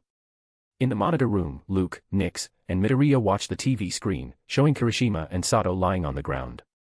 Chunks of cement blocks surrounded the two passed-out students, Pro Hero Cementas standing tall in the background. In the first match, Kirishima and Sato had decided upon a head-first strategy, going directly at the Pro Hero. With Ijiro's hardening quirk and Sato's sugar rush, giving him a massive physical boost, both could destroy many walls of cement to reach the Cementas and put handcuffs on him, winning the match. Or, so they had thought. Cementas, despite lacking mobility, turned the entire match into a battle of attrition. Soon, both the students' quirks ran out, and the teacher successfully trapped them, forcing Recovery Girl to leave the monitor room to heal the boys. They are coming after us with everything they've got, Midoriya remarked. Kirishima and Sato should have focused on a dual strategy of distracting and running, instead of finishing it fast. Luke agreed, Nyx pruning her feathers perched on his shoulder. Almost all students had decided to work on their strategies instead of coming to the monitor room to watch the ongoing matches. However, in Luke and Midoriya's case, it was nigh impossible to plan anything when Bakugo was involved. Still, Luke didn't think they actually needed to talk to Bakugo to know what he would do. Bakugo will definitely go after All Might, Luke said as the second match started. Between you and me, one will have to keep Eraserhead occupied. Midoriya stared at the screen as Azui and Fumikage fought Ectoplasm, who could make clones of himself.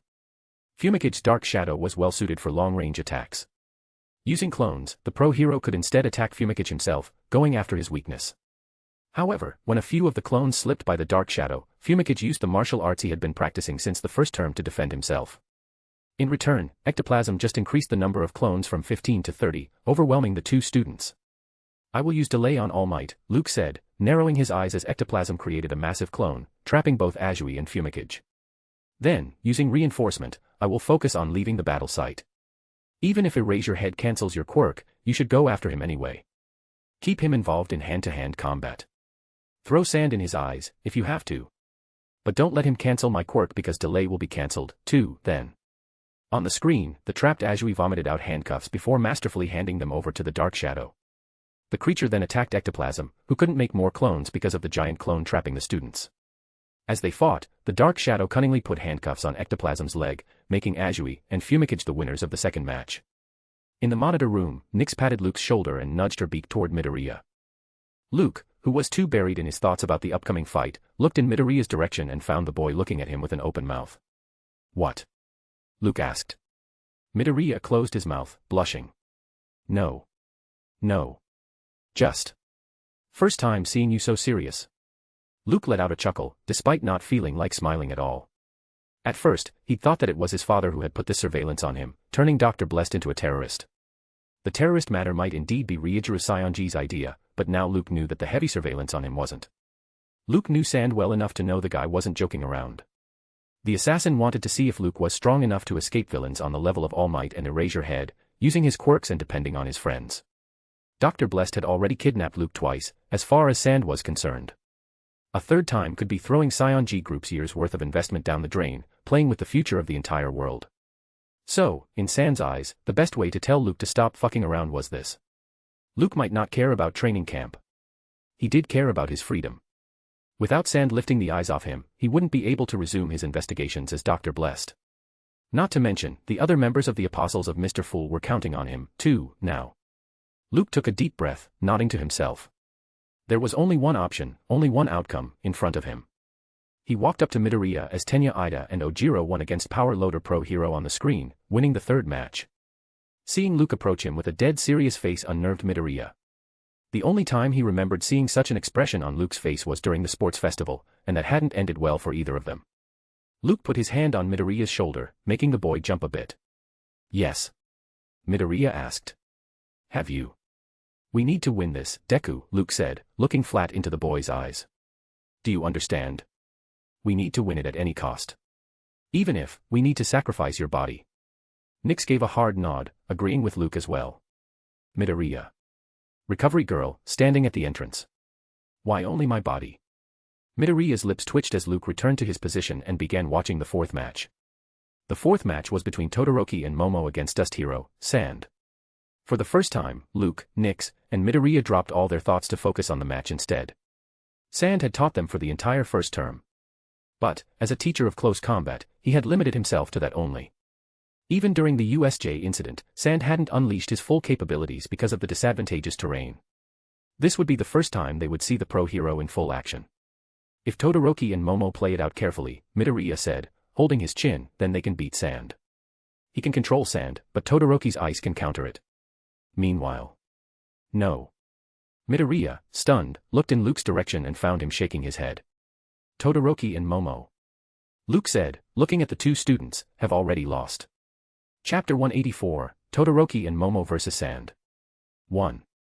Hundreds of massive icicles left Todoroki's right foot, advancing over the sandy terrain, freezing everything. As they kept going for the distant figure, they became bigger. In a fraction of a second, the mountain of ice froze almost half the battle site, including the pro hero. Todoroki let out a chilled breath, Momo's eyes widening a step behind him. For the fourth match, Todoroki and Momo were paired against Sand.